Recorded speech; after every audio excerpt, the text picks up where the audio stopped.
Welcome, everybody. It's your girl, Delores, just the pink girl in my pink world, here on every social platform with my good brother, J.News. J.News, you got anything to say to everybody?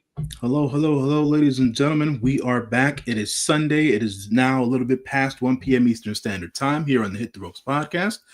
We have lots to review for the week that was in professional wrestling and things of that nature. So stay tuned, buckle up, and enjoy the show.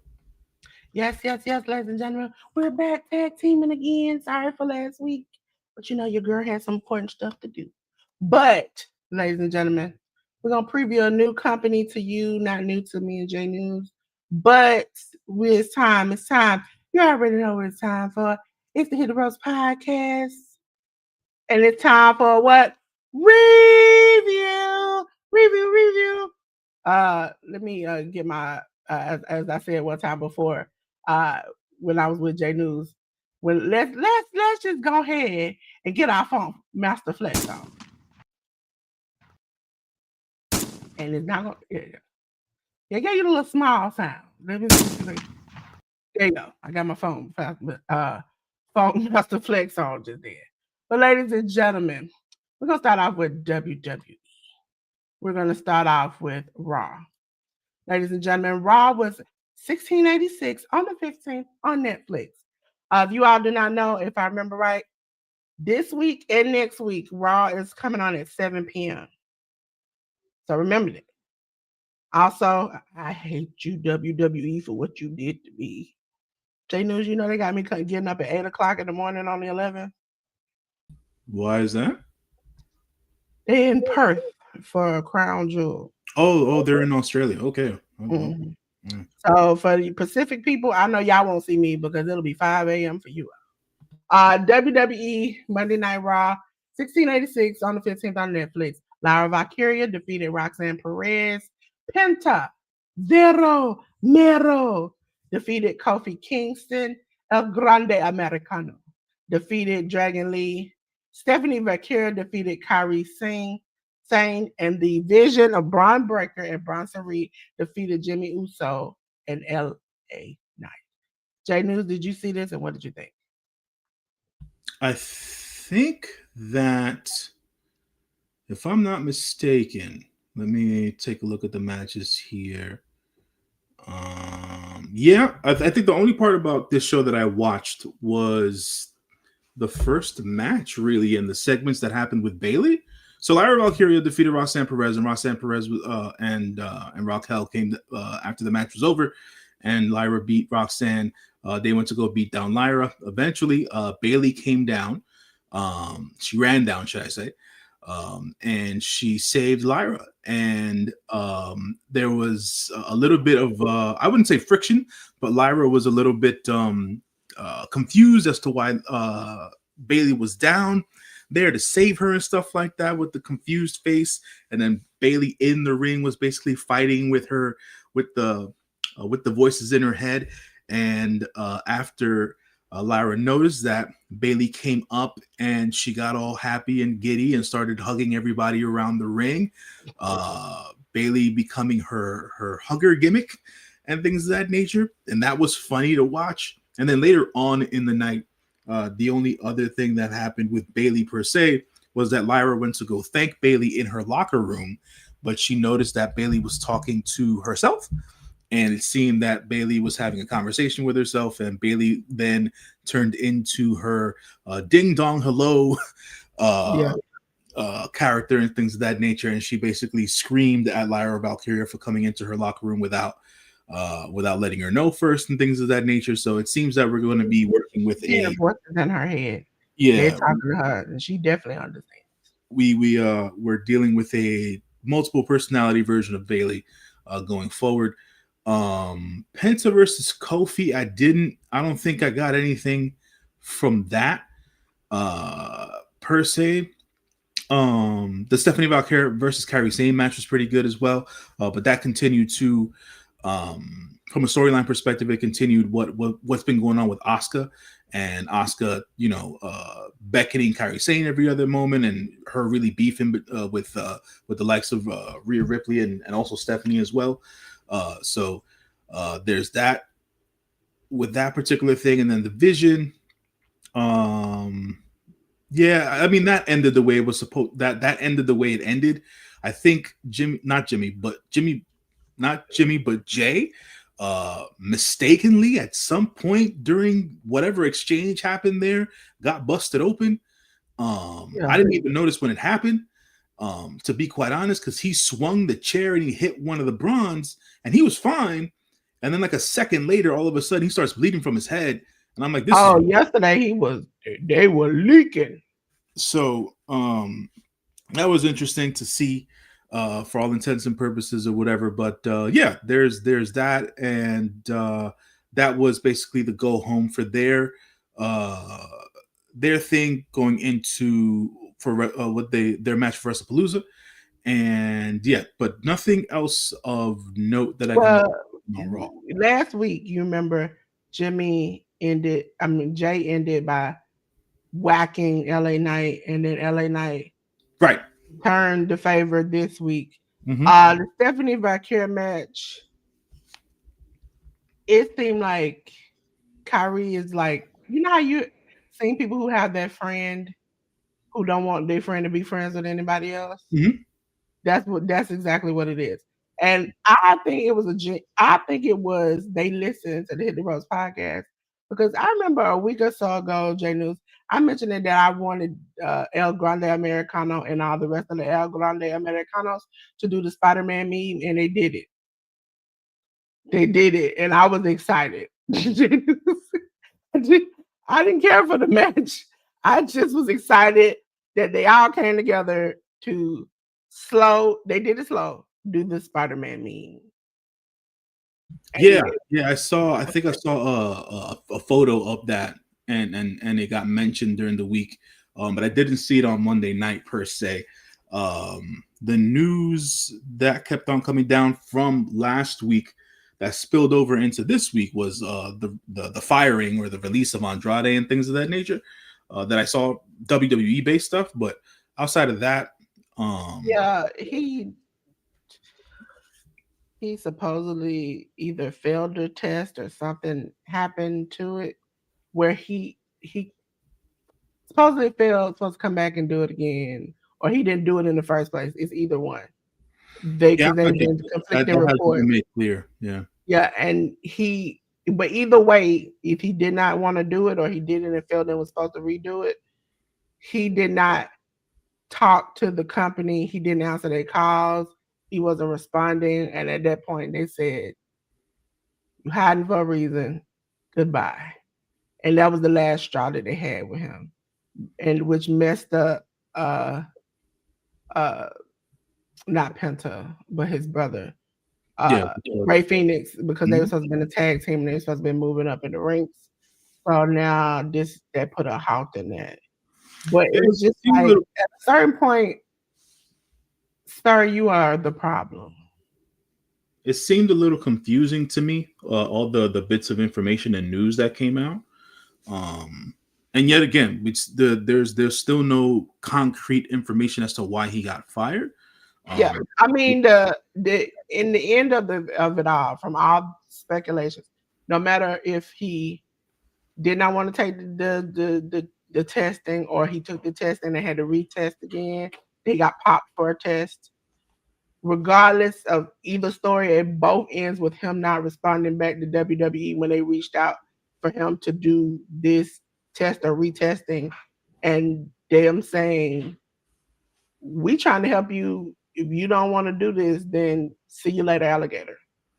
But all the stories end with him being not communicating with WWE, and they end up being like, "This is enough." But that's the part where in the news storyline, that I didn't understand. Because for one, over the years, to be clear, first, so folks understand and have a clear understanding of what happened.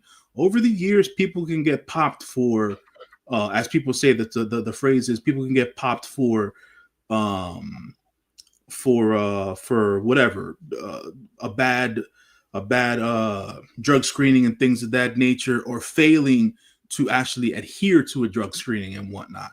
And folks will have that on their disciplinary record or whatever, and they don't end up getting fired.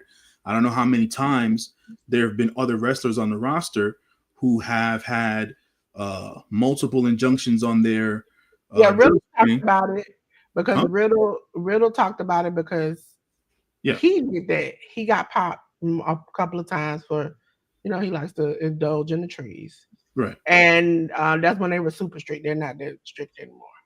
But he refused to test after a while. He's like, I'm not going to do this. I'm not going to redo this. Right. Essentially what it is that, quote unquote, allegedly, just like some people at your regular job, you get popped. And you might have a homeboy, homegirl that say, hey, I'm going to retest you, and we set a date for you to retest. And you can clean your system out by the next time.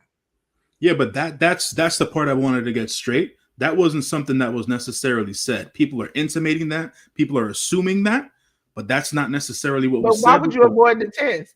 It's just the test. Why would you? Either you knew you were going to fail, or you failed and they retested. Dolores, either way, you're going to get in trouble. Dolores, that's the thing.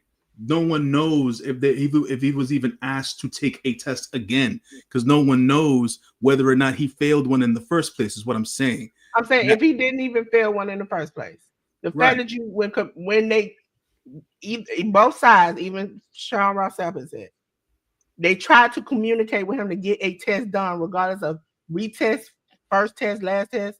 He did not communicate with them. So regardless of if you retested or if you didn't want to, or you trying to jump the test the first time, why did you not communicate with them? I mean, if it was known that he was going to be out of the country, whether or not that was known is another bit of information that's still not out there and whatnot. I'm not ever going to side with a company on the firing of an employee, because they have their way of always wanting to make money. I'm sure he does. I'm sure he's been a lot of places and has had.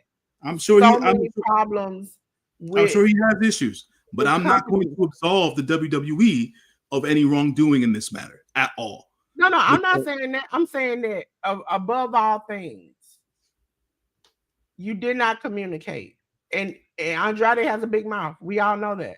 So if it was something where he was done wrong and he didn't do anything wrong, he would have told us by now. Right. All he said was thank you, WWE. That was he said thank you to them at the end of the day. So for me, that when he came out and he thanked the company instead of burying them like he did the first time he left, that means that there was some sort of miscommunication there and whatnot. So for me, I mean, even with the miscommunication he had the first time, he still buried them. I mean, right? But he didn't bury them on his way out this time. He can't bury them. He needs to come back. He's hoping to come back. Okay, let's just say CMLL and AAA are with the two companies that got rid of you in the first place. Mm-hmm. Where can you go? Or what you gonna do? Go to GCW? I don't see him as a GCW kind of guy. He can go back. GCW is working with WWE and AEW. So where you gonna go? He's gonna go. He can go back to CMLL and not have an issue. He can go back to CMLL, but they're really, really heavily working with AEW. So they're eventually gonna get to where they're like not bought out, but they're just locked in together. Yeah, but that doesn't they're locked in together. And if you know that they do not like this person and they're helping bring more eyes to your brand, do you hire him? At the end of the day, that's their decision for their brand, and if they don't have to do business with. What I'm saying is that Andrade doesn't have to do business with AEW. That's my point.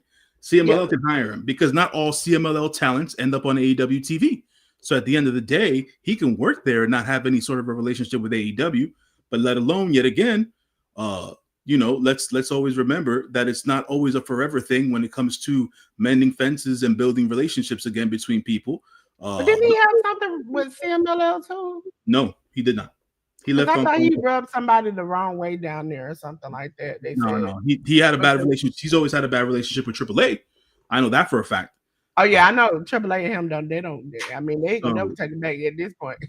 no, I he didn't. bet. He didn't do They, anything wrong with CMLL. It's that the whole guilty by association thing. You know, he's friends and family with Roosh, and Roosh doesn't have a good relationship with CMLL, but you know his individual relationship with CMLL is fine, so he should be okay. I don't foresee him right now. I don't know. It's a lot of controversy and different things behind him. His exit in AEW wasn't the greatest, and then now he exit this way, but he's trying to cover his butt by just not being that person who's the a-hole anymore. And then you turn around and the dissolution of his marriage was in a weird way, and so that makes some. And I hate that some people on the internet blamed her for his firing. That was not the No, case. that's unnecessary. That didn't and have anything. and that's not the case. Their relationship was their relationship. She has hinted and pointed at outside things happening in her marriage. That's her marriage. I mean, she's been married before. She's had far worse things happen to her in her marriages, and she's never like just came out and exposed people like that. That's not who she is. Right. So she's a professional. She know how to work. She know how to move on. That's it. I just hate that the internet sometimes take things to a weird place. Yep. Ladies and gentlemen, we're gonna go way back in the playback, and we're gonna go to NXT. Ladies and gentlemen, NXT. It was a special NXT. It was NXT Homecoming on the 16th on CW. We had the WWE Women's Tag Team Title match where Alexa Bliss and Charlotte Flair defeated the Culling of Izzy Dame and Tatum Paxley.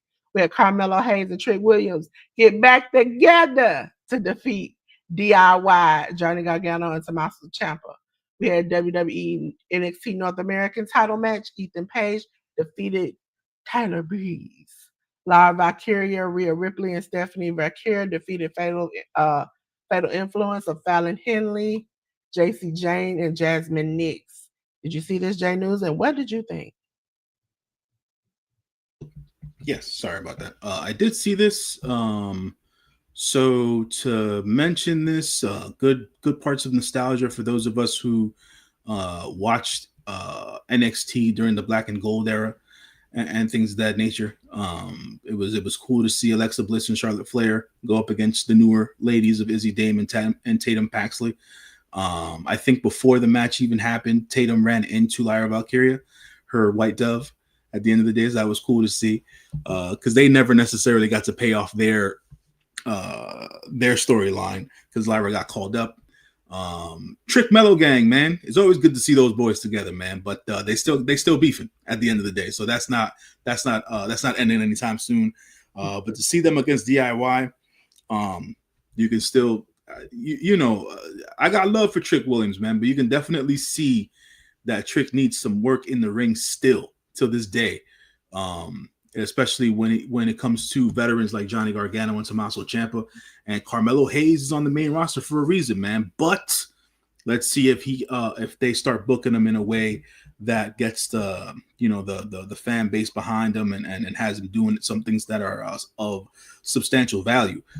Ethan Page versus Tyler Breeze, I thought was one. It was short. Secondarily, it didn't really do anything for me. It's always cool to see Tyler Breeze on TV because I've always been a fan of him and his in-ring work, but they didn't really do much for him here in this match. This is really more for whatever the case they thought it having to be a showcase for Ethan Page, which it shouldn't have been, but it is what it is. And then the women's six-way match went well. I thought all the ladies worked well together and things of that nature. And the right team won because there wasn't going to be any way that the younger team or the ladies from who are currently in NXT were going to win that match. So there was that. The only thing that kind of had me looking sideways was the Miz appearance on NXT. But outside of that, the show. You remember him? Where he training like Cody Back in the day on NXT, when they had like the trainers that was supposed to be training the new people, Yeah, like he was part of yeah, the whole thing. He had Brian under him as well at that point in time. Brian Danielson, aka Daniel Bryan, and whatnot. They did that as a level of NXT as well. It just no. now this is what I will say about this show. First of all, I secretly wonder if Trick is coming up to the main roster because you remember DIY was together, apart. They went up to the main roster, they came back together. So I wonder if because Carmelo is not doing the greatest, if this is their way because you essentially put a team who are beefing with each other together because they used to be a team. With a team who have been beefing with each other and fought each other to almost oblivion and then gotten back together. And it's like some of the little tea leaves were kind of like, oh, okay, I can see where some of the matches where it seemed like they were trying to see if you could go up. And the fact that Shawn Michaels and Triple H were there together, which Triple H barely comes to the PC like that anymore, let me know that he's checking out some people.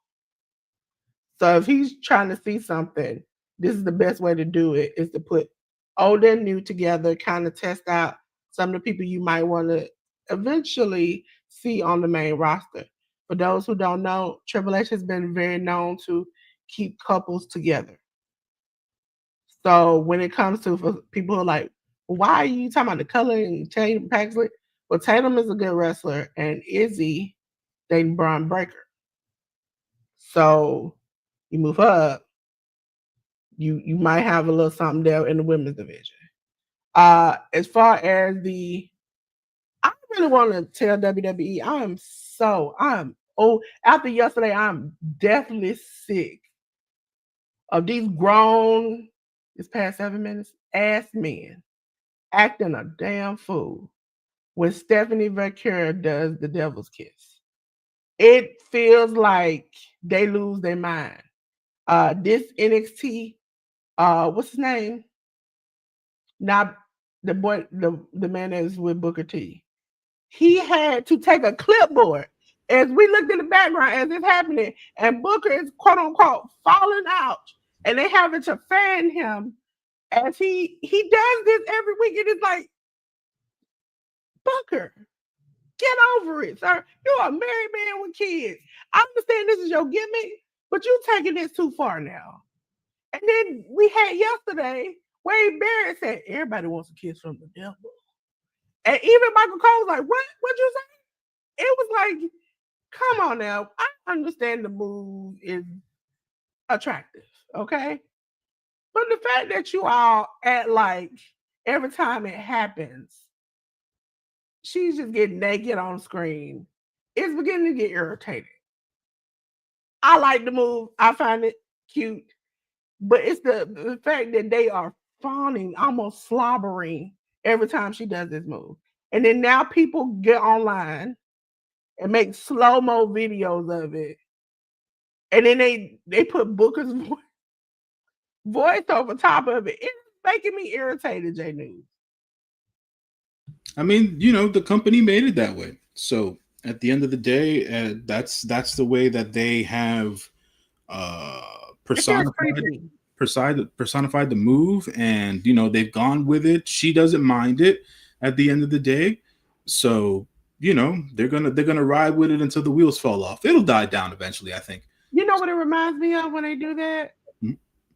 Jerry Lawler and the puppies. That's what it reminds me. Puppies. Yeah, every time he come out, that what it reminds me of every time she does it and they get the fawning over her like that. I guess so. All right, 10. I guess so. I understand the correlation. Yeah, and now we look back at that in the moment. Even I as a kid was like, man, no matter I grew up a tomboy, I'm gonna be honest. So it's like, oh, it's cute, her puppies are out, whatever. But the man, you almost slobbering on yourself. Michael Cole having to pretend like he got to calm you down and fan you like they did Booker. That now I look back at it, I'm like, so that's a little creepy. Okay. I can understand you being like, oh my God, this is so hot. Da, da, da. But when y'all get the almost slobbering and fainting, it's like, okay, you're doing too much. You went a little extra. And I'm the queen of doing the extra stuff. But this is too much. Because I don't get to do this with men. I don't get to do this. I can do this with men, but I don't get to do this with men. So why do we get to do this with women? Let's Well, be to be fair, right? I think that the reason as to why it doesn't necessarily happen with men is because they don't have female commentators.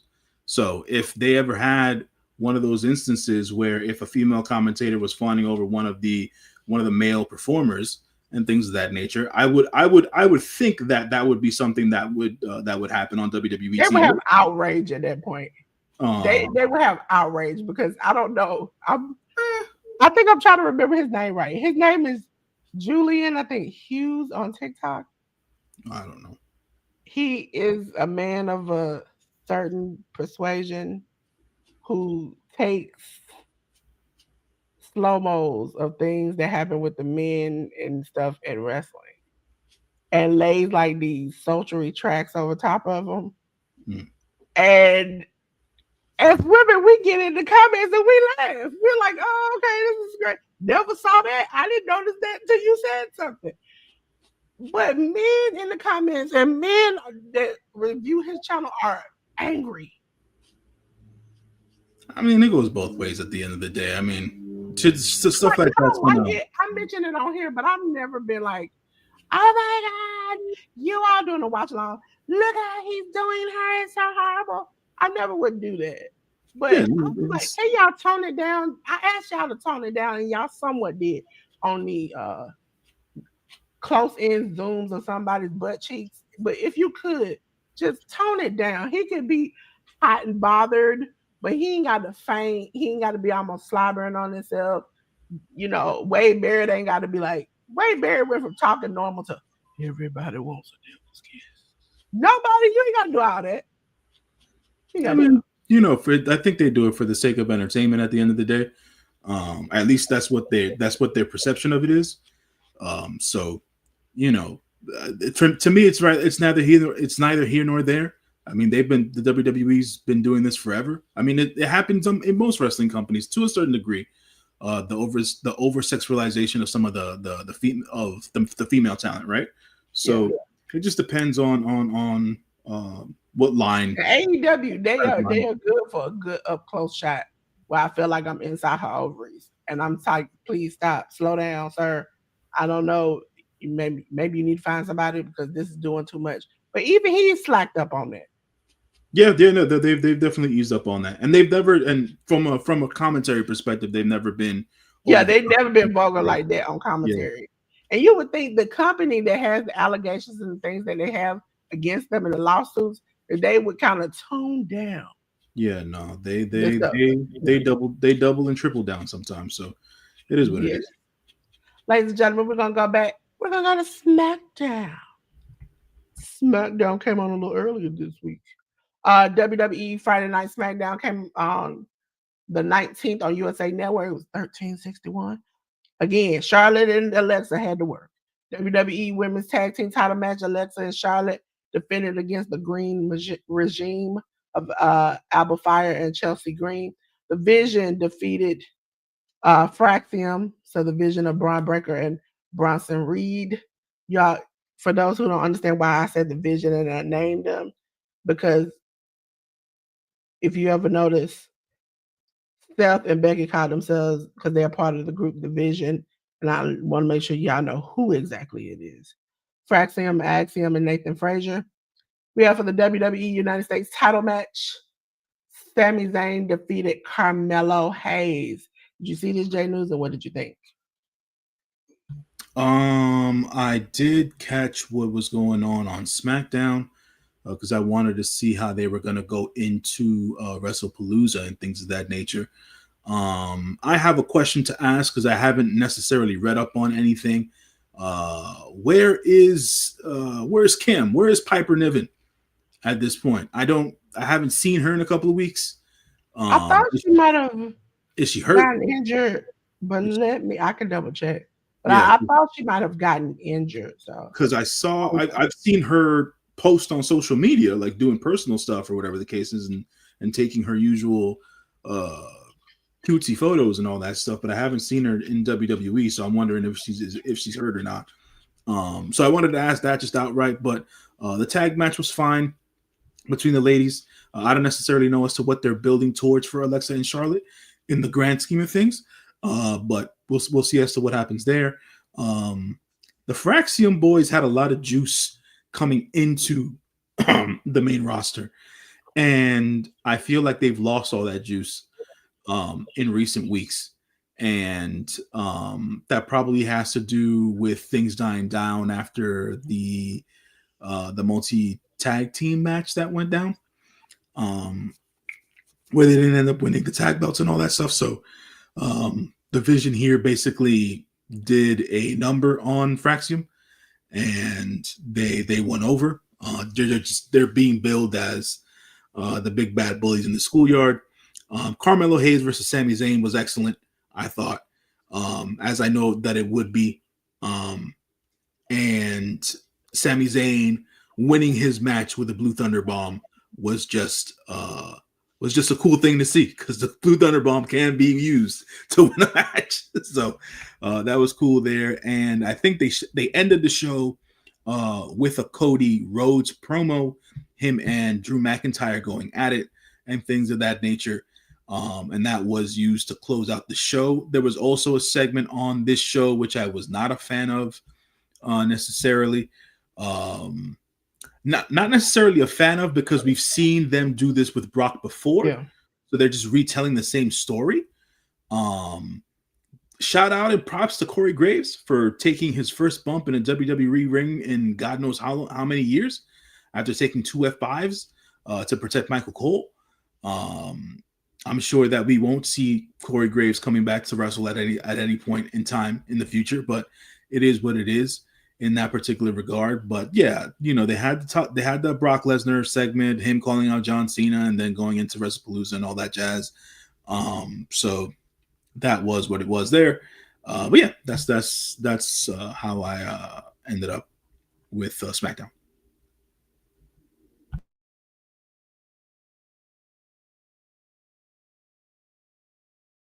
I think Dolores might have froze on us, folks. So that was the SmackDown overview review portion of everything. The next WWE show, I believe, that we had in store for y'all was supposed to be WrestlePalooza. I believe that Dolores did a WrestlePalooza watch along yesterday with you all. Hopefully you guys had fun and things of that nature, and enjoyed the watch along for WrestlePalooza. WrestlePalooza took place yesterday in Indianapolis, and this was the first WWE PLE on ESPN. So they had that as a big deal, quote unquote, for the WWE, and it broke down as follows. The matches happened on WrestlePalooza. Brock Lesnar defeated John Cena in a squash match, basically. We'll talk about that in a minute. The tag team match had Division, Braun Breaker and Bronson Reed, along with Paul Heyman, defeat the Usos of Jey Uso and Jimmy Uso, and LA Knight was a special guest referee. WWE Women's World Title match. The Women's World Title was vacant at the moment. It had Stephanie Vaquer go one-on-one against Io Sky, where Stephanie Vaquer ended up winning the match in a terrific matchup between the two ladies. They put on quite the show, and they got a significant amount of time. So proud of the ladies for that. Proud of Stephanie Vaquer for winning the vacant WWE Women's World Title. First Latin American woman to do so in the history of WWE. So that's a big thing from a representation standpoint. Then we had the tag match there of the married folk, AJ Lee and CM Punk. They defeated Division's Becky Lynch and Seth Rollins. And then we had the main event of the show, which had the undisputed WWE title being defended by Cody Rhodes against Drew McIntyre, and Cody Rhodes ended up retaining his championship there. What were your highlights on the show here, Dolores? Because I didn't have many, but like one or two. First of all, I flashbacks to when Bianca came out with them girls and she got stumped out at WrestleMania.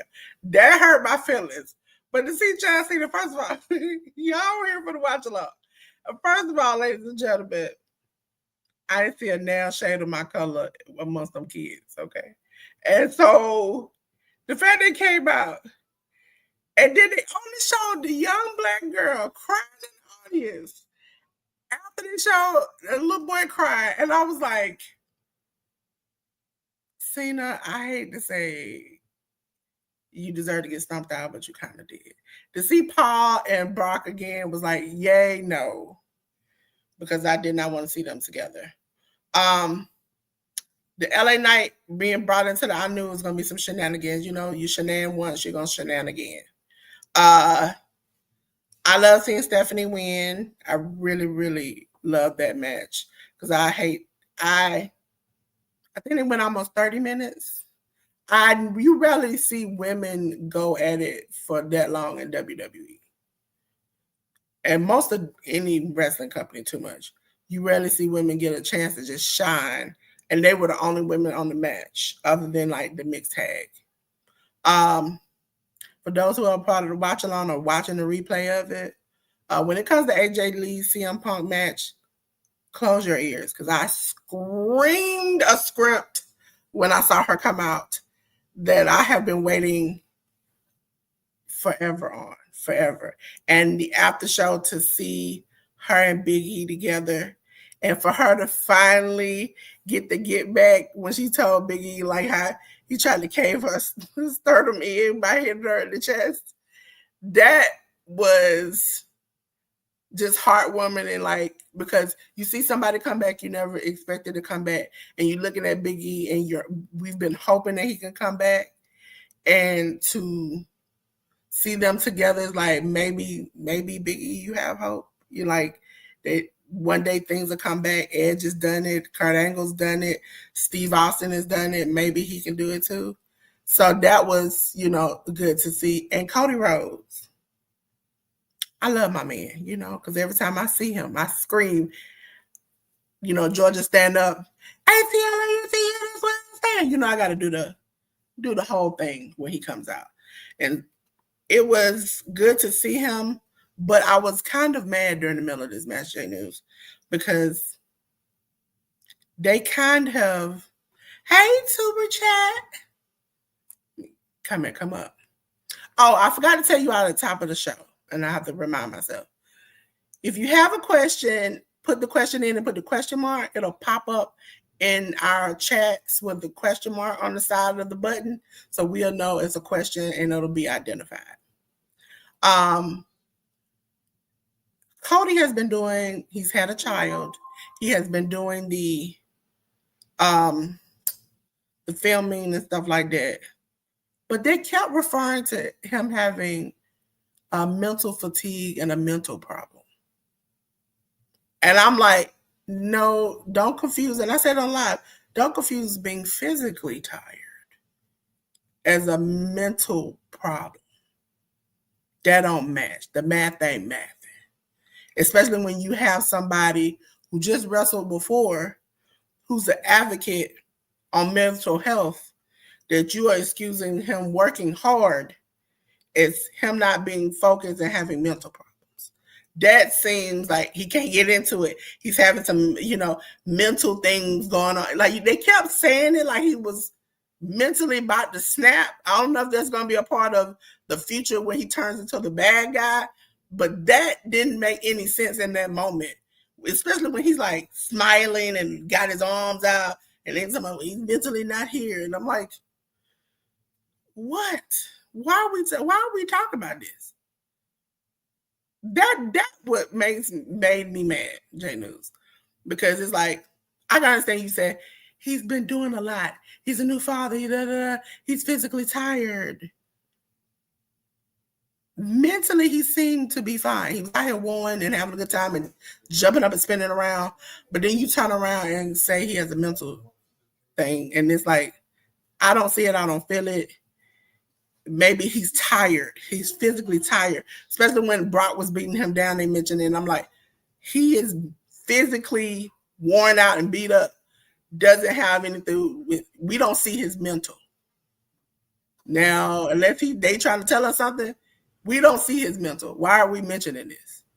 I mean, to be fair, if you're talking about Cody, yeah, okay, because I didn't watch WrestlePalooza. I just watched the highlights last night and whatnot. I didn't watch the show because I wasn't interested in watching the show at all outside of the ladies match, and it's news to me that they've been announcing or just talking about Cody's mental health and whatever space he might be in mentally and things of that nature. I was not aware that Brandy was pregnant and that she had a baby. So congratulations to Cody on the second baby, and Cody and Brandy on the second baby. I would word it. Huh? I would word it. I tell people like this. I would word it as they had a child. Now, if you go back months before, they were drinking shots on the bus, and she has had pictures, but not obvious. But I would just say they had a baby because. Okay, so is the cases that they went with a surrogate? They haven't said yet. That's why I said they had a baby. I mean, at the end of the day, I mean, there's either way, they're new parents at the end of the day. You know, I wasn't aware of one that, and then secondarily that they were mentioning anything having to do with Cody's mental health. Being, like you said, Delores, being physically tired is one thing, right? And having any sort of mental health issues is something else. But always keep in mind and be mindful of the fact that the majority of the time we'll never necessarily know if somebody's going through any sort of issue. That's why I was like, that was the weird thing. Is like when they started with the mental fatigue, his mental's not there. He's going through a lot mentally, and I'm looking at them like, what the is that? First of all, this is a man he's faced many times before. Second of all, the match was put together. He didn't have to do the match. He asked for the match. So what kind of fatigue was he in? He comes out here and like that irritated me so bad because you let AJ cut a promo where she talked about mental health and all the rest of the things, and you have them, and then you come out and feel like you're playing in my face, and that irritated me because I'm like, you should know better. He could be physically, even if he's mentally tired. If that's something that we talk about on WWE during the middle of a match. Like, I don't know if this is going to be like his new version of Bailey, where he ends up snapping and he turns into the bad guy. I don't know. But right now, you haven't laid a pathway for that to happen. And telling this story in the middle of this match did not do anything for me. Cody does Cody. He does weird stuff. Also, I'm getting sick of Drew complaining, and y'all gave him another reason to complain. Because they got on the outside, as you all know. The break he had to take when he was quote unquote injured was because Drew took his head through the front of the announce table. Cody was in the same position. He went to go take his head off. The referee said, no, you can't do this. You can't do this. They claimed, again, then we're going to the mental health stuff, that the referee was traumatized from what happened before. And he must have just mentally flashed back to that moment, and he couldn't let Cody be hurt like this. So he got in between them and told Drew not to do it. But Drew slightly pushed him to the side, went to do the Claymore on and put his head through the announce table. Cody moves out the way. He goes straight through the announce table and begins to clutch his leg and scream about he's hurting. Then he couldn't stand up correctly. Then he was hurt. Then Cody went for a Cody cutter, got a Glasgow kiss, and as Drew went to do the Claymore, he ran, his leg gave up. And then Cody proceeded to Cody cut him. Not Cody, yeah, I think Cody cut him and then started doing the crossroads over and over again.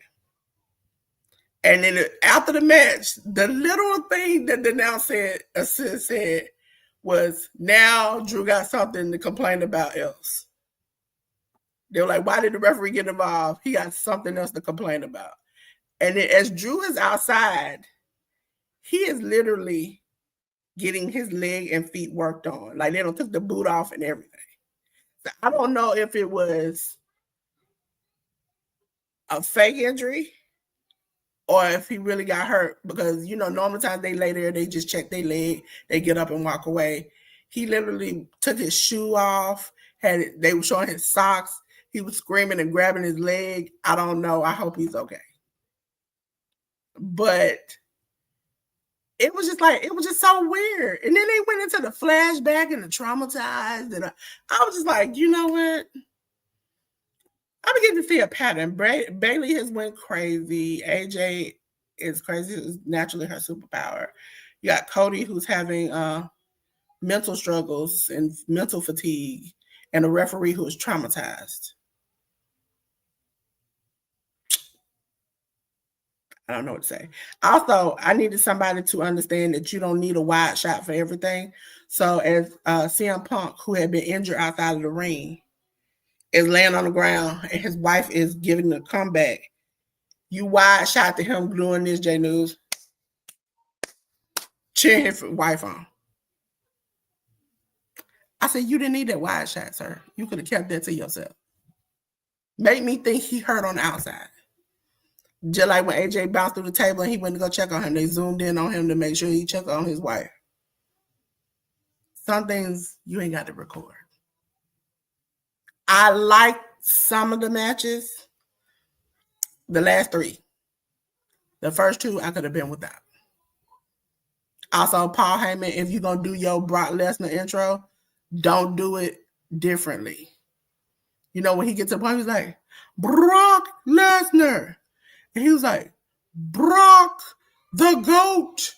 And he just started naming other stuff. And I was like, man, Brock, why are we changing stuff? I definitely was not. I was happy overall because in my mind, I'm going to be honest with you all, I set the bar low. Okay, it was almost in hell. It went above that, and so I have to get up credit for that in my mind. Other than that, I could have did without WrestlePalooza like this. But if you all do not know, for those who don't know, AAA will be on YouTube. Main roster programming will be on ESPN Unlimited. For those who don't know, if you got ESPN Plus in the bundle package of your Hulu, $8 upgrade, you on Unlimited. Okay? So that's what I did. I just went up there. Come to find out, I think I already had it, but I just went up $8. So, and next week when we do No Mercy, that will be on Peacock. So NXT is on Peacock, main roster is on ESPN, AAA is on YouTube. All righty. So if you all do not remember those three things, and also remember, every week, weekly WWE programming is on Netflix, CW, USA. They just hitting every social platform there is, J.News. Ladies and gentlemen, we're going to go on to the next thing. AEW, the J.News style, because I saw some of this and some of this I do not remember. Ladies and gentlemen, AEW 311 on the 17th on TBS HBO Max. It was September to remember. Jon Moxley defeated Roderick Strong. Bobby Lashley defeated Toa Liona. For the AEW World Tag Team title eliminator match, Young Bucks, Matt and Nick Jackson defeated the Bang Bang Gang of Austin Gunn and Juice Robinson. We had an AEW Unified title, AEW International title, AEW Continental title. Oh, Jesus, why don't you just put it all together? I mean, not put it all together, but just stop with this, okay? Eliminator match. Mascara Dorada defeated the Beast Mortos. We had a no holds barred match with Thekla defeated Queen Aminata. I think I like this match the most out of all of them. J.News, did you see it and what did you think? I think there's some of the matches that are missing here for the entire show. But that is what it is. I think it was a strong go home show overall. It was September to Remember. It was a 3-hour block for AEW. Since there was no separate episode of Collision on Saturday that was airing.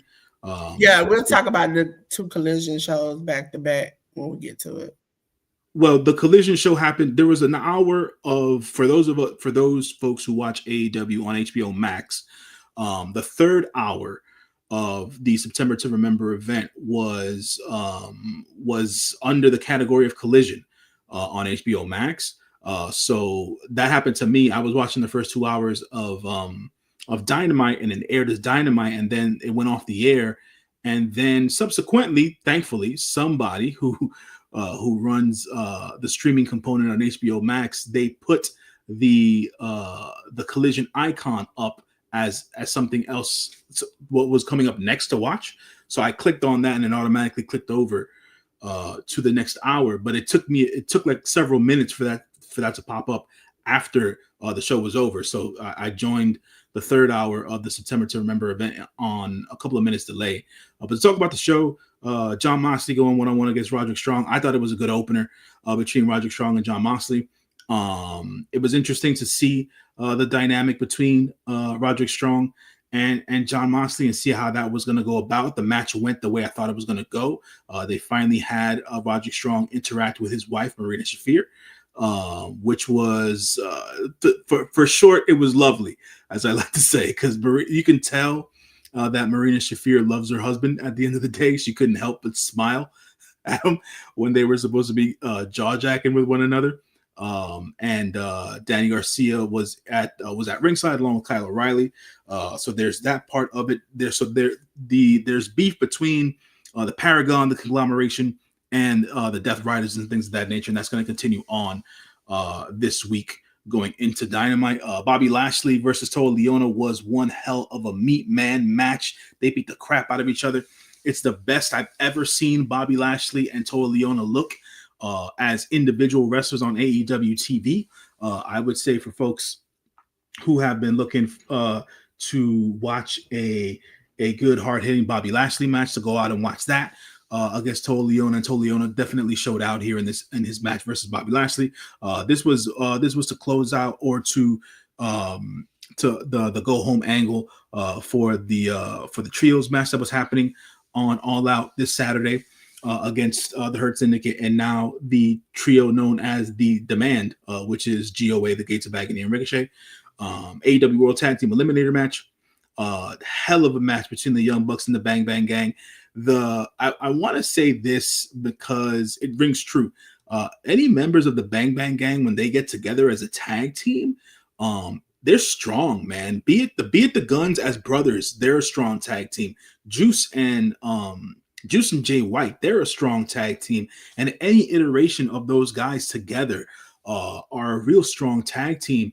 And I want to give the Bang Bang Gang props for always making things look seamless in the ring, and obviously giving props to the Young Bucks as well, one of the greatest tag teams in the last 20 years in professional wrestling. So this was a really, really good match. The Bucks ended up winning out. So they were the last team that was added. No, they were the second to last team being added to the 4-way ladder match at All Out for the AEW Unified Title. Eliminator match. Mascara Dorada defeated the Beast Mortos in one hell of a lucha match. I knew that they were going to put on a show and definitely have the fans enthralled with their lucha machinations, and that's exactly what they did.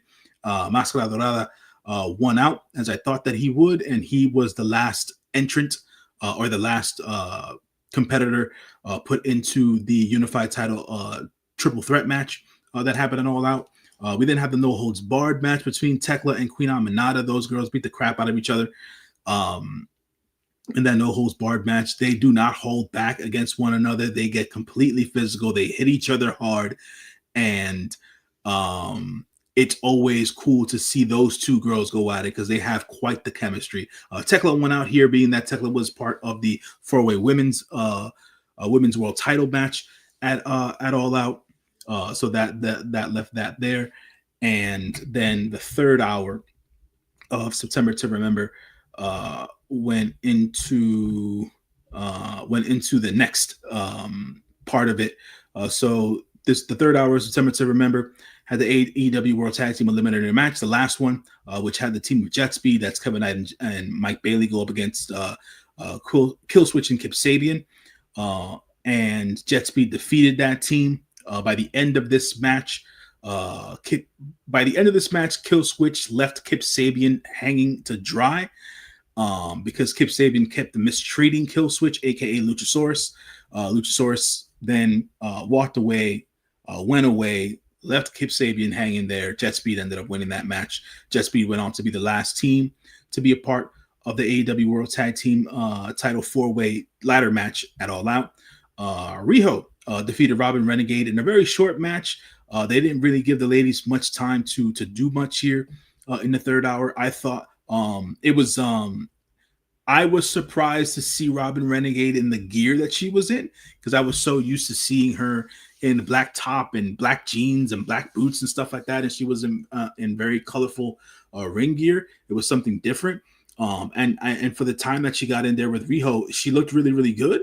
I'm not too sure if they're actually going to build towards this eventual faction that people kept on talking about for months and months and months, or rumored about online, where the Renegade Twins would eventually join up with Mercedes Moné and things of that nature. So we'll see if any of that develops this week on Dynamite or Collision. But Riho defeated Robin Renegade here. Mercedes was at ringside, basically scouting Riho and things of that nature, and that walked on into what was their match on All Out. And then for the AEW World Tag Team Eliminator match, we had the last team that qualified, which was Hechicero and Josh Alexander of the Don Callis family. They defeated Top Flight of Dante and Darius Martin, and they closed out the show for September to Remember after this match was over, with Kyle Fletcher beating down Hangman Adam Page, who came down to save on the young men and members of Top Flight and things of that nature. And Kyle Fletcher had his way with Hanger, and that was the go home angle for the pay-per-view. And that was the end of September to Remember on that 3 hour block on Wednesday night. Yes, ladies and gentlemen, we're about to go to ROH, Ring of Honor 134 on the 18th. You can find it on ROHWrestling.com or the app. Mystic Cole defeated Man.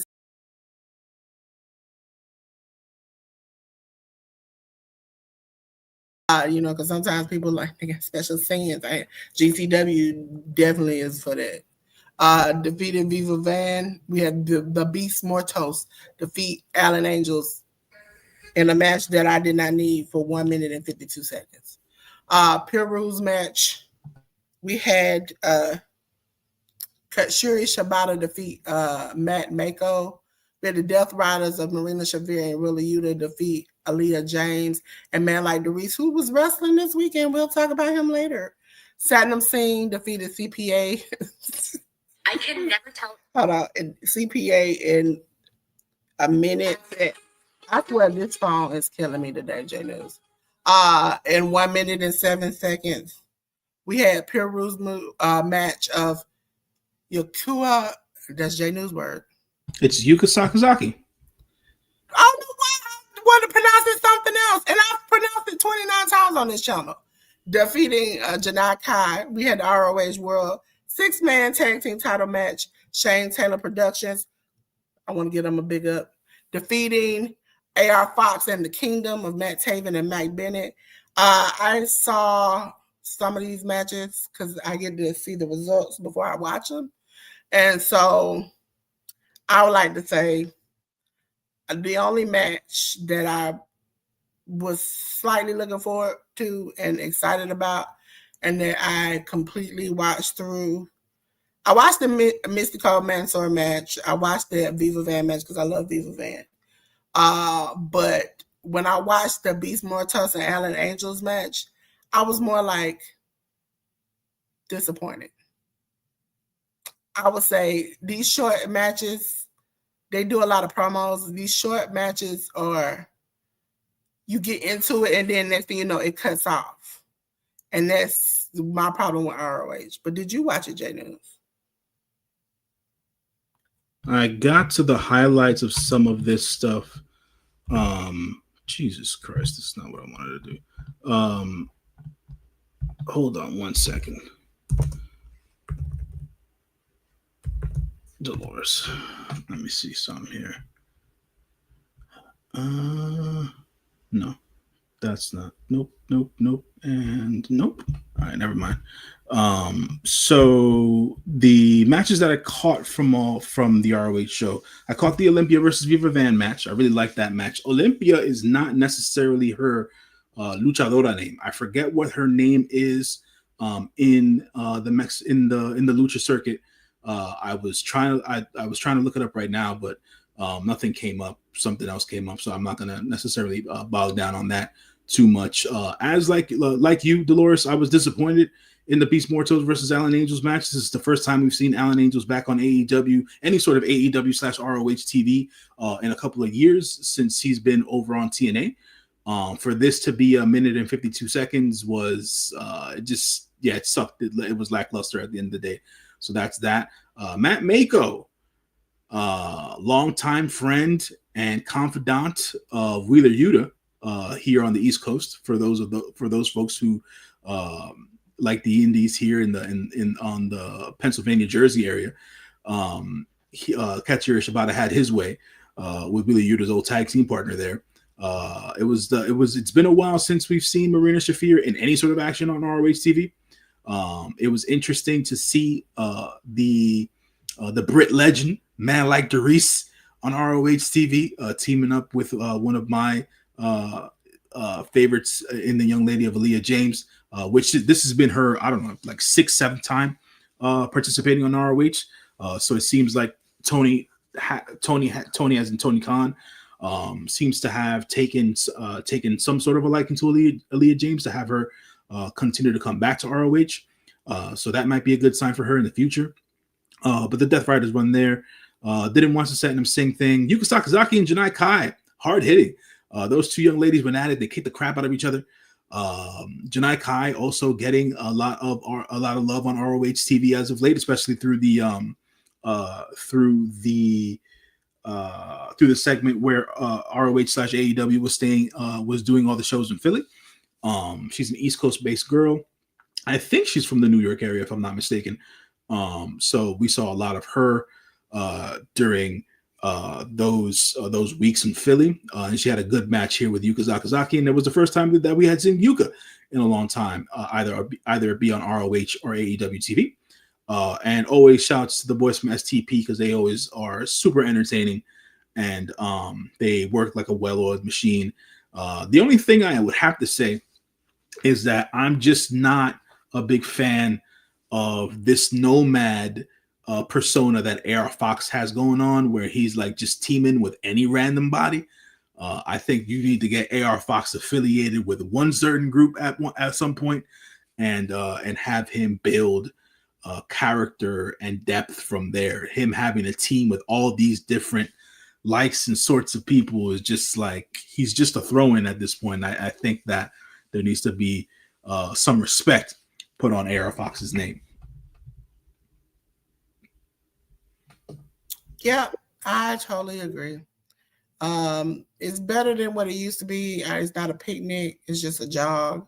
And sometimes the jog, you might step on a rock and fall. But it was overall okay. J.News, we're going to go on to the second collision right before the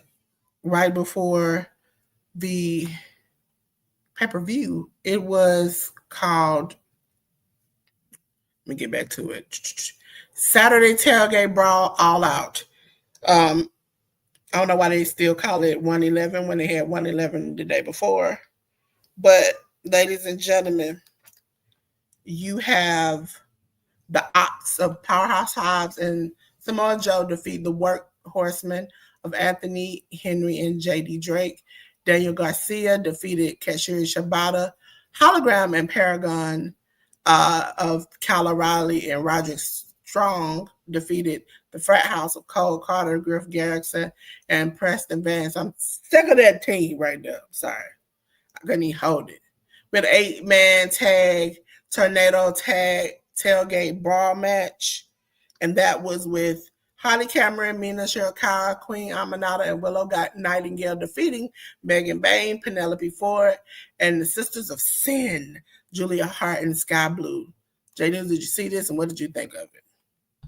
I saw parts of it. I'll admit I was a little confused as to what was going on yesterday with the streaming component of AEW. I'm always very used to watching all the 0 hour stuff on YouTube. Not to say that it wasn't on there. 0 hour was on YouTube, but 0 hour was a pre-taped promo bit between Renee Paquette and RJ City and Bryan Danielson. At the end of the day, it didn't have the usual matches on 0 hour, so that went on for an hour and some change on YouTube. And then the Saturday tailgate brawl, All Out, as Delores has it here, that happened on HBO Max.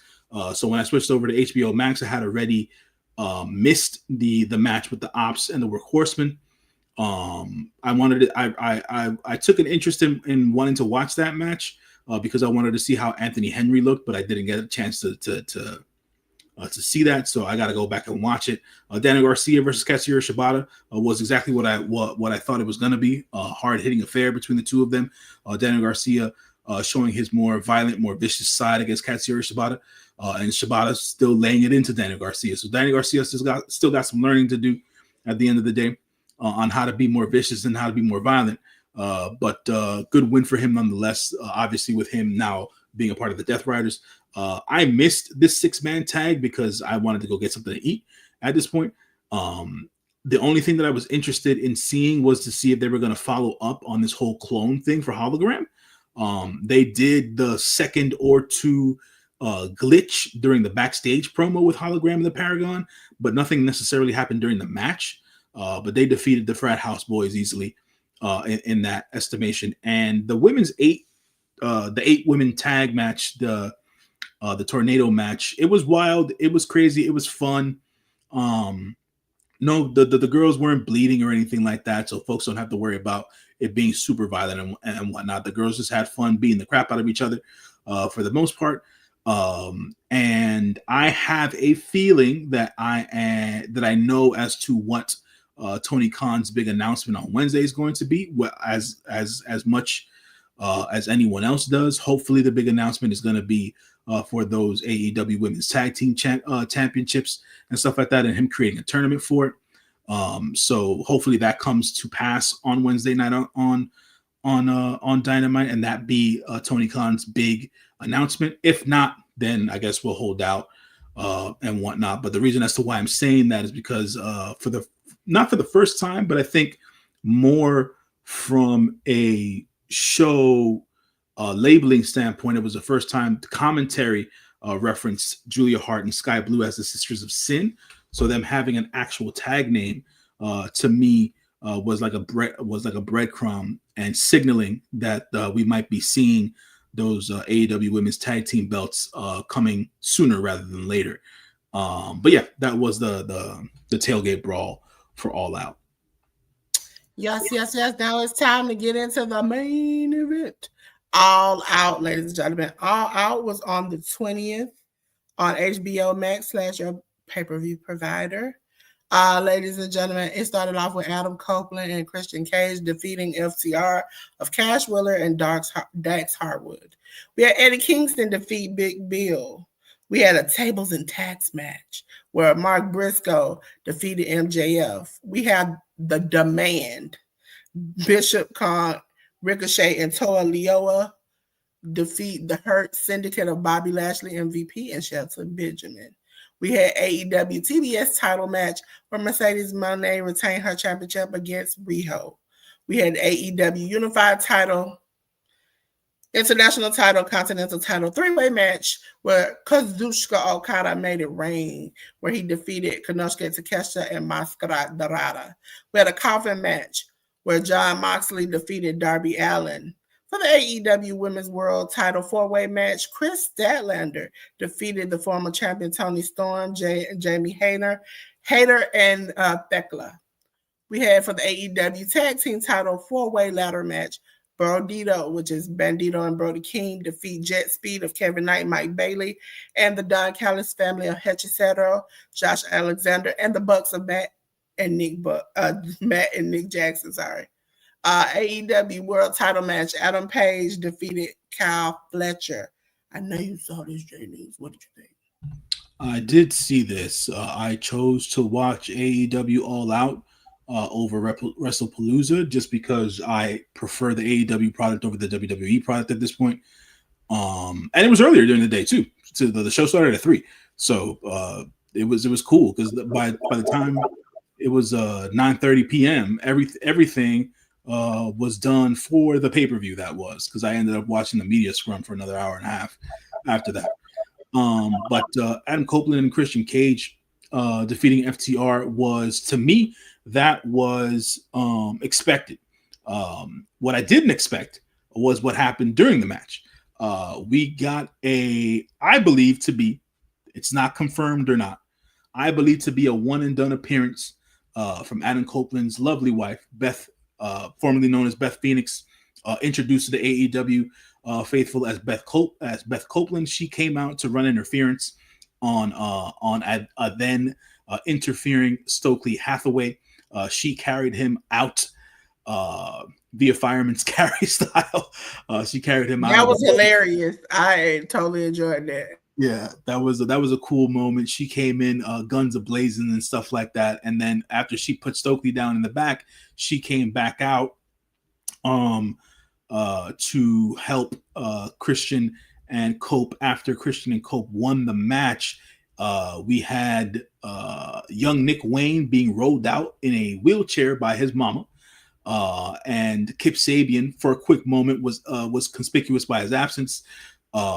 He then Kip Sabian, that is, came out from the crowd, went into the ring, and he helped FTR continue to beat down Cope and Christian.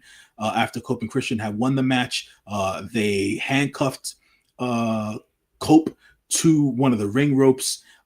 They continued to beat down Christian. When Beth came back down to the ring, she saw that she wasn't able to get Cope out of the handcuffs from the ring ropes, and Christian was still getting his ass beat by the rest of the guys. She gave her husband a real long kiss, and she went on to try to beat down the boys from the FTR, but they were able to grab her up and give her the stuck pile driver. After that, Christian was down, everybody was down, and Cope had to get cut out with I forget what the name of the actual tool is, but they cut the handcuffs off of Cope. He went to go aid his wife and his tag team partner who were beat down and left laying there. So the feud between FTR and Copeland and Cage is going to continue on. I don't necessarily know if we're going to see Beth again on AEW television. To be quite honest, I think it was a one and done deal. But if she does come back, I think it'll be good. If she does get involved with AEW in any way, I think it's only going to be a positive. Not just as a talent, but just as a person who's been in the business for a long time. She can definitely, if she wants to, she can definitely help out with the women's division and help some of the girls along the way. There, Eddie Kingston versus Big Bill. I was worried about this match from the outset. Not because I thought that Eddie Kingston was going to have ring rust. It was more or less the style. The styles between Eddie Kingston and Big Bill just don't jive together well for me and from a preference standpoint, and it showed in this match. Yeah, Eddie had a little ring rust and stuff like that. Yeah, the finish looked like it didn't gel well for this match, but Eddie Kingston ended up getting the win, as most of us thought. So we're just glad to have Eddie back at the end of the day. So that was what that was. The tables and tax match. I did not expect the tables and tax match to be what it was, because I wasn't necessarily invested in the storyline. I didn't like the build to this match, because the reason as to why I didn't like the build to this match is simple. Me, myself, the individual, I'm tired of the MJF shtick. I don't feel like his character has evolved much. He continues to do the same thing. I know it works for mostly everybody still, but it just doesn't work for me as much anymore. I'm glad that Mark Briscoe was able to get the win in this match. This match was violent. There were thumbtacks all over the ring, placed in the ring before the bell even rang. Tables were placed outside of the ring, and this match was just violent. There was a lot of back and forth. MJF, I cannot take anything away from MJF from a wrestling standpoint. What MJF did this weekend between Aniversario for CMLL on Friday, and then here at All Out on Saturday for Mystico and Mark Briscoe. The dude is hella talented in the ring. I'm never going to take anything away from MJF there. He's a hell of a performer. I just don't like the character shtick of MJF, but he did a hell of a job here. Hell of a performance by Mark Briscoe and MJF. Props to those guys there for that. The Demand, who were labeled The Demand, Bishop Khan, Ricochet, and Toa Leona, defeated the Hurt Syndicate of Bobby Lashley, MVP, and Shelton Benjamin. As we know, MVP is usually the mouthpiece for the Hurt Syndicate. He doesn't necessarily wrestle very often. He eventually was isolated away from Shelton and Bobby, and they worked him over. They worked his knee over and things of that nature, did the boys from The Demand, and they were able to get the win by isolating MVP essentially and getting the pin on MVP to get the win there. I thought that the next match, Mercedes Moné versus Riho, Mercedes retaining her TBS title, I thought that this match was fantastic, but the fans were not into the match. I was having a conversation with one of my colleagues from one of the other podcasts, and I texted him and I was like, dude, is there something wrong with the audio? Because for the last couple of matches, it seems like the crowd's been dead. And he was like, I think the crowd's been dead since the Mark Briscoe MJF match. So that was his sense of it all. Because I thought the match between Mercedes and Riho was excellent. I thought the ladies did their damn thing in this match, and they got good time for it as well. But the fans, it was like crickets in there, and I was not happy with that. After me, I can understand why, because I was crickets fan. When I did watch these couple of matches, I was crickets. You telling me Bobby Lashley, MVP, and Shelton Benjamin lost to Ricochet, Toa Leona, and Bishop Khan? You mean the same Toa Leona and Bishop Khan that I've been watching get dog walked over there in ROH? These are the same people they lost to? Yeah. That made me mad. Then you get to Mercedes Moné. I ain't had no hope in Rio. I just really didn't. No, but I don't think it's just like the match is good, yes, but I want to at least feel like there's a chance, a chance. She got a chance, you know. Back in the day with that Rey Mysterio, like you never know. They did a horrible job building that match. I definitely agree with you there, Delores. They did a horrible job building that match.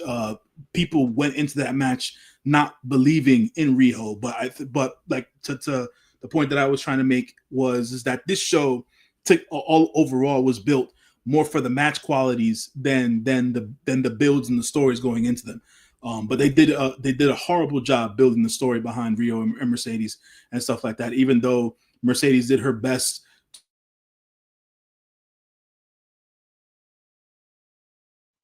Did J.News freeze? Even though, we're back now. To finalize the Riho versus Mercedes bit, like I said, the match was terrific. They had a horrible build to it. That's on creative. That's on the booking team. So but also at this point, with her having so many championships and she being so dominant, do we like? It has to be. This was the opportunity that you could have shocked the world. And Riho took a championship for her, and it started her spiral.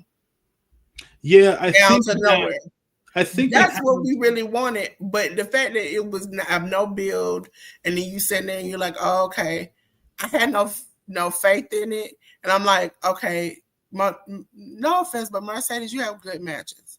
So you've had some horrible ones at AEW, but most of all, you have good matches overall. So I know you're gonna have a good match. I know this girl ain't gonna win. You got all these titles. You shouldn't be walking around just beating everybody nilly-willy. I hate to say it because I love the man, but I hate the story that he told. It's almost like Roman Reigns when he's up at collecting Xfinity Stones on his hand and just being like, ha! And we already just knew who was gonna win as soon as somebody was facing. Right. I think from a timing standpoint, they need to get it together with Mercedes and stuff like that, and start doing things that are going to be substantial points to her story at this point. I think they've been slow walking it the last couple of matches where she's barely able to get the win against these opponents. But it's going too slow at this point. They have to start the cascade. It doesn't have to be a precipitous fall. It doesn't have to be a quick fall, but it doesn't have to be slow like it is either right now. They got to pick up the pace for Mercedes storyline and stuff like that, and have her start losing these belts in order for people to start to care, because this is going to lose. People are going to lose interest if all she's going to do is continue to win. They need to have her lose to a significant opponent. I think my personal opinion is Delores is that I think Tony Khan has somebody in mind. I just don't know if that somebody is necessarily healthy right now. You can't keep building stories around people that either A are not there, B are injured, or because then it makes us be like, I agree with you. What is the point? And then we don't never get a payoff. I mean, we waited for a long time for Thunder Rosa to come back. Mm-hmm. He deliberately puts out this behind the scenes show where we see that they do not get along. That you don't, even with Triple H, you don't put out behind the scenes stuff if you don't feel like it could be used in a storyline for later. And we didn't get a payoff. We didn't get a payoff with Big Swole and Britt at all either. We've seen so many stories he builds up. Even the whole Young Bucks and Adam Page and the rest of that, we still ain't really too much touched on that. Listen, Kenny Omega, they let him buckshot Larry you, and they just stood there. They didn't interfere. And then it just like, it disappeared. I understand Kenny was hurt, but it disappeared. He come back. They friends. And it's like, okay, well, can we do we were planning on BTE that he knew about this, that he might find out about this. They did a whole month's worth of maybe he will, maybe he won't. They had like things where they felt like, what was it? The like reincarnation, where like he might have found out, but he pretended like he didn't and kept being friends with them. But it never paid off. Yeah. I'm like, at a certain point, things got to click together. Sometimes even the outside promos and storylines they're doing ain't clicking with what's going on in the ring. I think that, it's more or less from a personality standpoint. I think TK as in Tony Khan is a little bit too stubborn at times when it comes to what it is that he wants to do from a storyline perspective. He sticks to his guns too much. And there has to be more adaptability along the way when it comes to certain things, because a lot of the time the timing is just off, and certain things take too long, or to your point, Delores, things don't get paid off, and that's just not a satisfying way to watch pro wrestling in that sense. The next match I thought was going to be the match of the night, and for me, it's the cold match of the night, the AEW United title triple threat match. Okada, Takeshita, and Máscara Dorada. Máscara Dorada went out of his way to put on a show for the folks in the arena and those of us watching on TV. That dude was the real MVP of that match. But for us to continue to get these rising tensions between Takeshita and Okada is going to culminate in probably one of the biggest one-on-one matchups we've seen in current wrestling in current wrestling history. I for one agree with the lovely lyric on Twitter, where I feel like Konosuke Takeshita versus Kazuchika Okada needs to take place in Japan. How they do that, how it all comes about, I don't know, but that's what needs to happen necessarily. Well, they can have a one-on-one, and let's just say Konosuke either wins or loses. You have the rubber band match in New Japan, and I don't know what pay-per-view you would put it in, because I'm not thinking of any big giant pay-per-views except for the top of the year. Yeah, I think and so I think that's unless they fight each other, they find other people to fight with, and it's just it can build. You can kick the can down the road. Somebody could get injured from one of the other persons. I mean, we played that storyline with Kazuchika and Brian, where essentially he, quote unquote, injured him so bad he had to take time off. But he was injured, but take time off and then come back and the rivalry still goes. You can still do that type of stuff. Yeah, but they like you were saying before, when it came to the ladies as well and other storylines before Dolores, they can't take too much time dilly-dallying with this stuff. They got to pull the trigger. I think during Wrestle Kingdom season, I'm not sure that this will happen at Wrestle Kingdom itself, just because of the way that Okada left New Japan. But maybe whatever AEW show is happening in Japan at that point in time, they do Takeshita versus Okada over there. I'm trying to see the next get together. We'll see how that all breaks down. The coffin match versus Jon Moxley and Darby Allin was exactly what I thought it was going to be. Just a violent affair, a bloody affair between the two of them. Jon Moxley winning made the most sense, just because Darby just came back from his ascent to Mount Everest and things of that nature, and it's been a start and stop type deal with Darby and John with their most current feud. I understand that they've had matches in throughout the 6-year history of AEW, but with the most current feud, I don't think that this coffin match is going to be the blow-off match. John won. They put Darby in the coffin. The entire Death Riders team basically did a funeral procession walk of the coffin to the back of that was just like, that felt like Undertaker style. I was like, come on now, we can do better than this. They took him back there and they laid him down, and then later on in the show, I think it was after the women's match, we got a backstage camera setup where Jon Moxley and the Death Riders were basically riding off to get out of the arena. Darby Allin was still in the coffin. Darby Allin pops open the coffin, sticks Jon Moxley with this lead pipe that he had, eventually puts Jon Moxley in a body bag and burns the body bag. Jon Moxley getting burned in a body bag. I don't know why Jon Moxley agreed to that, but he did. To not miss during the Jon Moxley versus Darby Allin match, in the coffin match, the reason as to why John won wasn't because the rest of the Death Riders interfered in the match. We got the return of the PAC of Pac, my main man Jordan Neville. He came back, he kicked Darby's head off at the end of the day, and that's how they were able to get the win over Darby there. The AEW Women's World Title 4-way match. I thought this match was running at 100 miles an hour, but I also feel like the match didn't get enough time. I feel like they kicked it into second gear by the time that Chris Statlander won the belt. And I feel like this match didn't get enough time. It was a surprise. It was a shock that Chris Statlander won. I am not mad that Chris Statlander won. I've always been a fan of Stat Daddy. I believe that she deserves it, just like the crowd chanted to her that she deserves it at the end of the day. We're going to see Toni Storm descend into even more madness. I don't know what happens with Jamie Hayter and Tekla from here, per se. But we'll see as things develop on Dynamite, and then the 4-way ladder match, the tag team 4-way ladder match. It was incredible, man. Both in WWE and in AEW, anytime this stuff happens, like those tag teams just go for it, man. And they killed it here. And I thought that Brodito was going to retain. They did retain, and things of that nature. By the end of the match, after the match was over, Matt and Nick Jackson were attacked by a returning Jack Perry. They as in the Jackson brothers, the Young Bucks, were able to get the upper hand on Jack Perry. They were about to set up for the BTE trigger.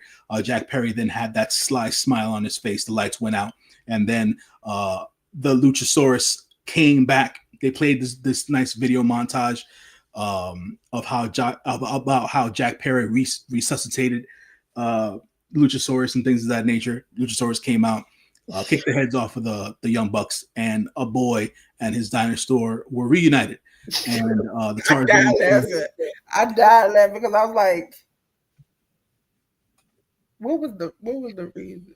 What was the reason? Can we figure out the reason? He turned heel. Mm-hmm. He felt himself. Listen, and I'm gonna give you the perspective of a CM Punk fan. Okay, he turned heel. He felt himself. He had an argument with your top star, who had been already arguing, fighting with people. They have a little altercation. You feel like your back is against the wall, and you're looking at the future of your company, and you send this man on his way, which he is providing. Regardless if the match was trash, people showed up for him and his wife, who hadn't wrestled in a combined like 17, 18 years. And then you turn around and you ride your horse on this man who cannot provide this character, the thing that you thought he could. And now he is back to being the person that he should have always been. Because we haven't changed Hook. Hook is still Hook. Hook has been Hook the whole time. But we had to change this boy from being not a boy, this man, from being a handsome devil, sly face, cute, relatable, childlike figure into this evil person who did not work out. You sent him to New Japan, it still didn't work out. And then now you have changed him back to his regular character. And in the midst of that, you tarnished two characters. You tarnished Jungle Boy and you tarnished Luchasaurus. Because Luchasaurus, to me, hadn't did anything since he's been with Jungle Boy.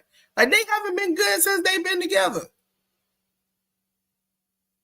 I'm sorry for the feedback there. I would say that with Jack, they were definitely trying something with Jack. They wanted to try something new. It didn't work. To your point, Dolores, it didn't work.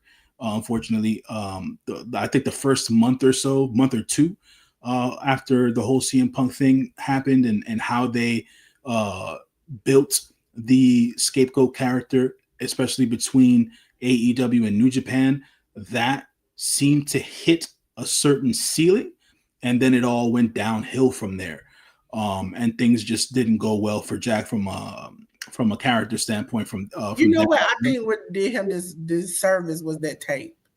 We had an ideal in our head from what Tony Khan mentioned, from what not mentioned, but what quote unquote he had said around, from what people around had said and reported.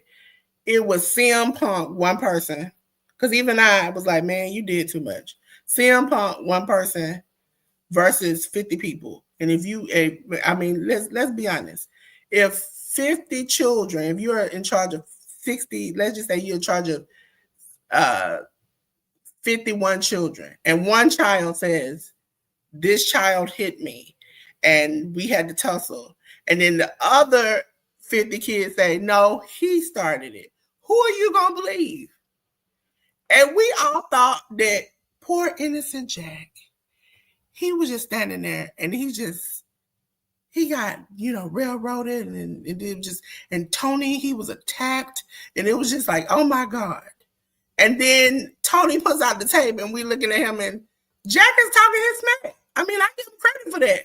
If you gonna talk smack to me, I'm gonna talk smack back. You know what I'm saying? And they get into it. You do not look like the hero. And Tony, you come out to be what you call being attacked as a monitor falling in your lap. Now, you could be scared because you are a slim man. And I don't think you can take too many people out. So you could have been scared, but that wasn't an attack on you. So then it makes us look at, then Jack comes out, he's the scapegoat. he actually does the glass spot, eventually down the line. He's like, oh, he's still mentioning it. It's like y'all tried to make profit off what happened, but what it did was it backfired. The tape coming out wasn't that great because literally there is on TikTok a video where people put together of what CM Punk said on an interview with Ariel Helwani and the videotape, and they are happening like it almost seemed like he was sitting there saying word for word what happened. And that's not helping your company. That's my problem with TK. You don't think long term. You look at this video and you look what this man said on this interview. You trying to combat the interview. But what he said looked like he was looking at the tape and saying it. That makes it look bad. It makes the person look bad. It makes people look bad. And I hate to say it. Even with Sammy, you do not pick the people who you need to move on forward with the company. Chris Jericho, you've given him too much control. You give the wrong people control. And then you sit around and you let the Bucks pick him. Pick him to be the scapegoat and to be with them. Now they've been telling this story. If you haven't watched BTE, they've been telling this story about him coming back for weeks. Yeah. They have been telling that story for weeks, and him. It's not on camera. I need to see it on AEW Dynamite. If I'm a casual fan, I'm not searching for BTE on my YouTube. Now, hold on, Dolores. Let's be realistic here. The way AEW started based on BTE. The hardcore AEW fan has been looking forward to a return of BTE for years now. And now that we've gotten it, we're shortened episodes and things of that nature over the last 3 to 4 weeks.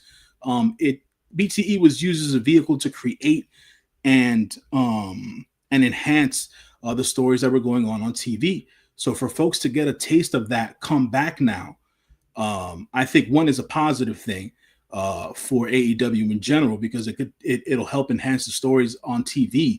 And the Bucks now being back in charge of BTE is a positive, because that went to the wayside whenever the exchange happened and all that stuff. Imagine a new person to AEW, you new to wrestling, and you're watching this man come back. You don't know why he came back, why he left, what happened in between. You just kind of like, oh, he shows up, he disappears, whatever like that. You need some kind of like story to it. Yeah, but they'll do that. They'll do that. He gives it to you, but it doesn't give it to you. There probably were fans in the stands who like, I just started watching AEW. Who is this man right here? Right. I like to have that moment with people when I try to, even when I do watch-alongs, explain to people some of the backstory of like, even with CM Punk, it's like, okay, he got fired on wedding day. This. His wife left eventually. She had, she's an advocate for bipolar and this and that. And get to know, but that's something that not everybody has somebody to give them that kind of backstory, especially if you and your friends just start watching AEW, because a lot of people left WWE because of the allegations and things that have happened, the lawsuits that have happened, and they went to AEW looking for their wrestling fan and looking for something else. If you do not know BTE and nobody can tell you, and you and your friends just start watching, you don't get the little sly hints or the funny BTE shorts or different things like that. You just see what you see. Right. And I think somebody needs to, you remember back in the day, they used to at least promote BTE. Dolores, in the show. What you're saying is a fair point, but it's the beginning of a new story. So they're gonna take their time and they're gonna tell the backstory with Collision and Dynamite. This isn't rocket science at the end of the day. This is gonna be told. I just hate it that they don't promote it like they used to. Right. They just started doing it again.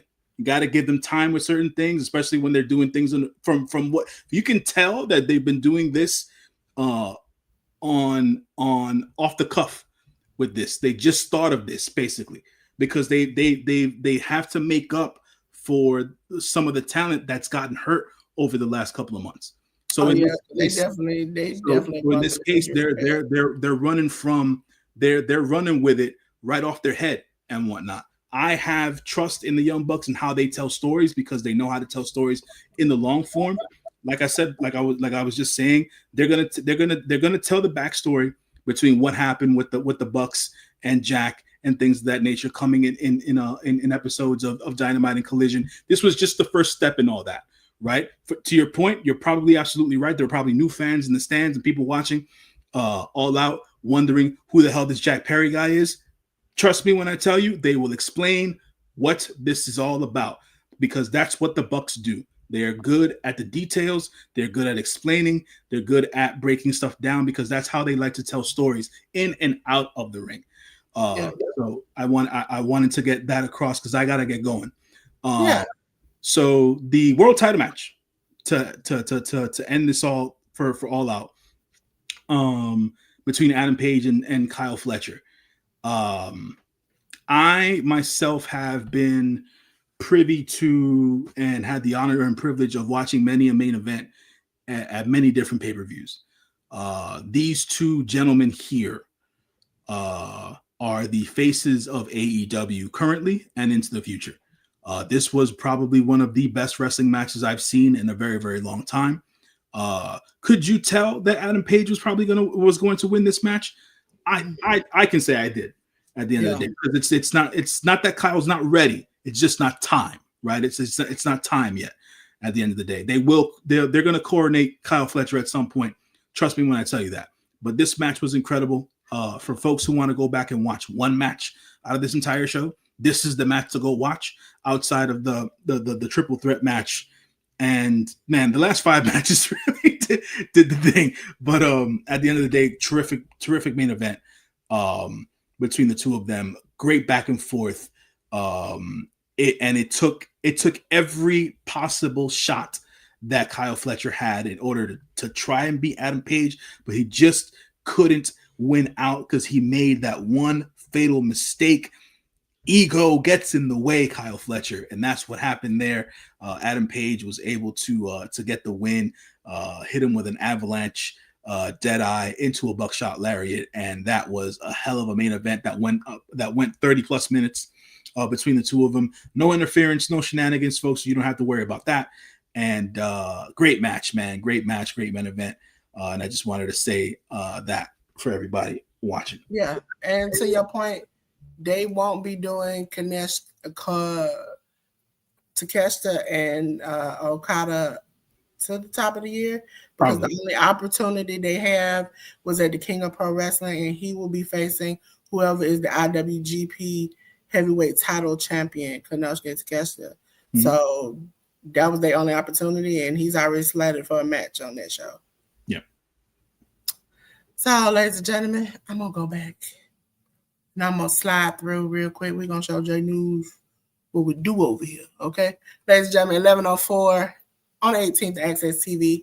We had Mustafa Ali defeat Brian Myers. Judas Icarus defeat Eric Young. The Elegance brand defeat The Inspiration. Kathy Lee and Jesse McKay along with Masha Slamovich. We had Indy Hartwell defeat, they ended in a DQ Danny Luna. Mike Santana pissed me off. This match lasted 32 motherfuckers. Oh, Jesus Christ. Defeats AJZ. We had the TNA World Tag Team title match.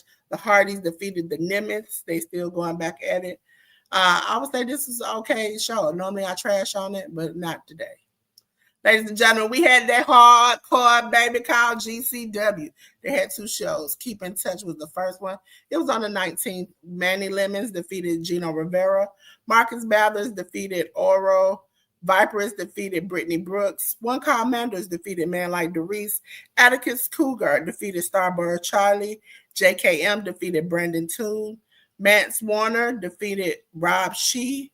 Jordan Oliver defeated Jack Cartwell and Bear Bronson, and Matt Tremont defeated Dr. Redacted and Joey Janela.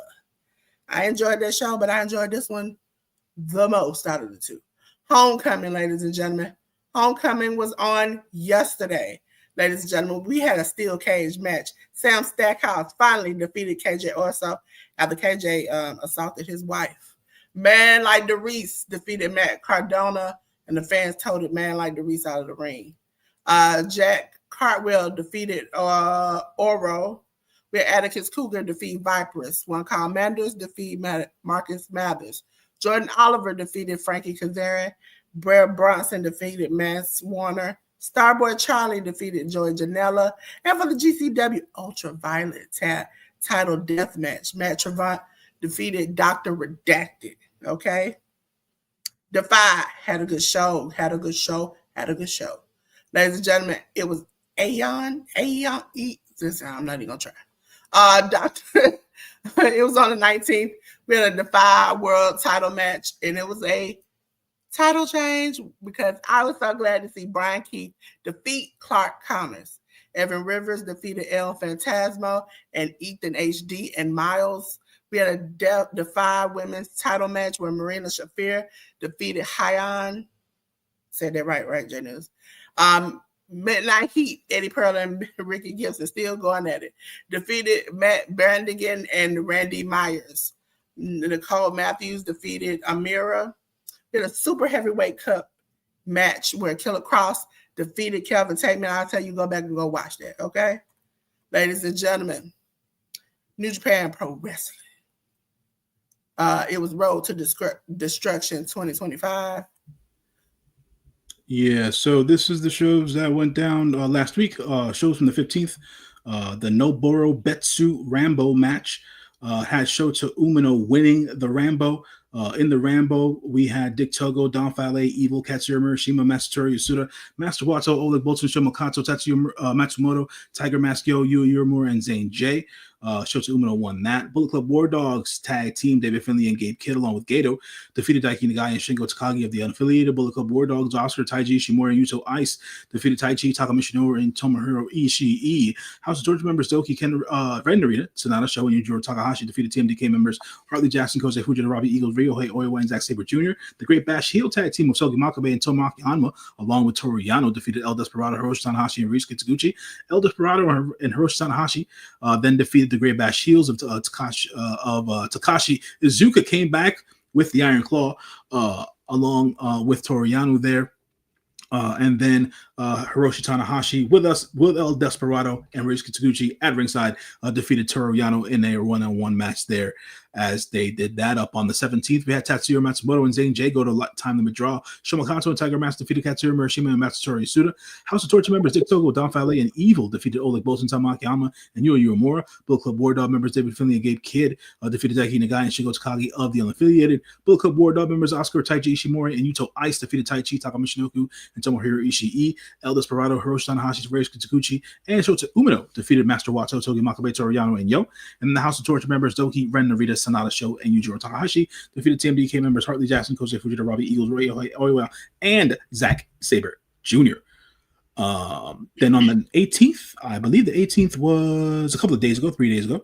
So I would say Thursday. We had Masatori Yasuda defeat Zane J via referee's decision. Shomokato and Tiger Mask defeated Katsuyori Murashima and Tetsuya Matsumoto. House of Torture members Dick Togo, Don Fale, and Evil defeated Oleg Bolton, Shota Umino, and Tomoaki Hanma.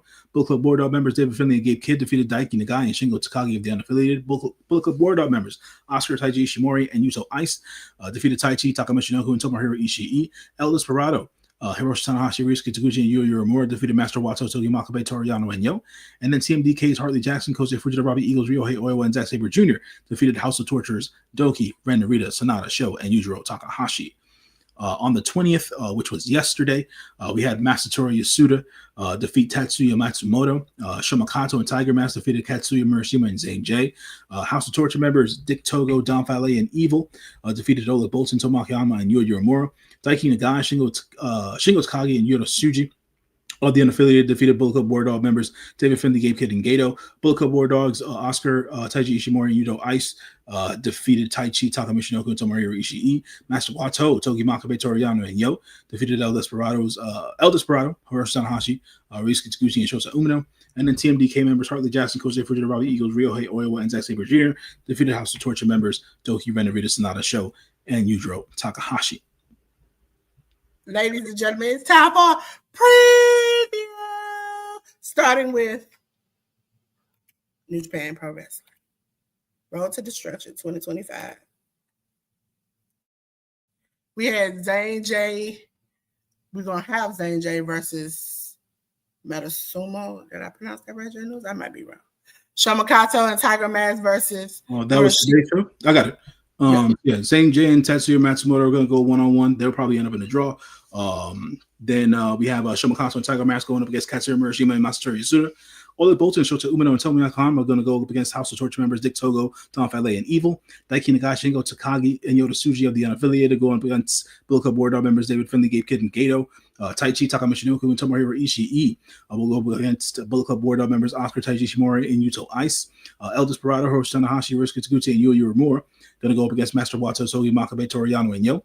And then to end the night, it's going to be House of Torture members Doki, Ren, Narita, Sonata Show, and Yojiro Takahashi going up against TMDK members Hartley Jackson, Kosei Fujita, Robbie Eagles, Ryohei Oiwa, and Zack Sabre Jr.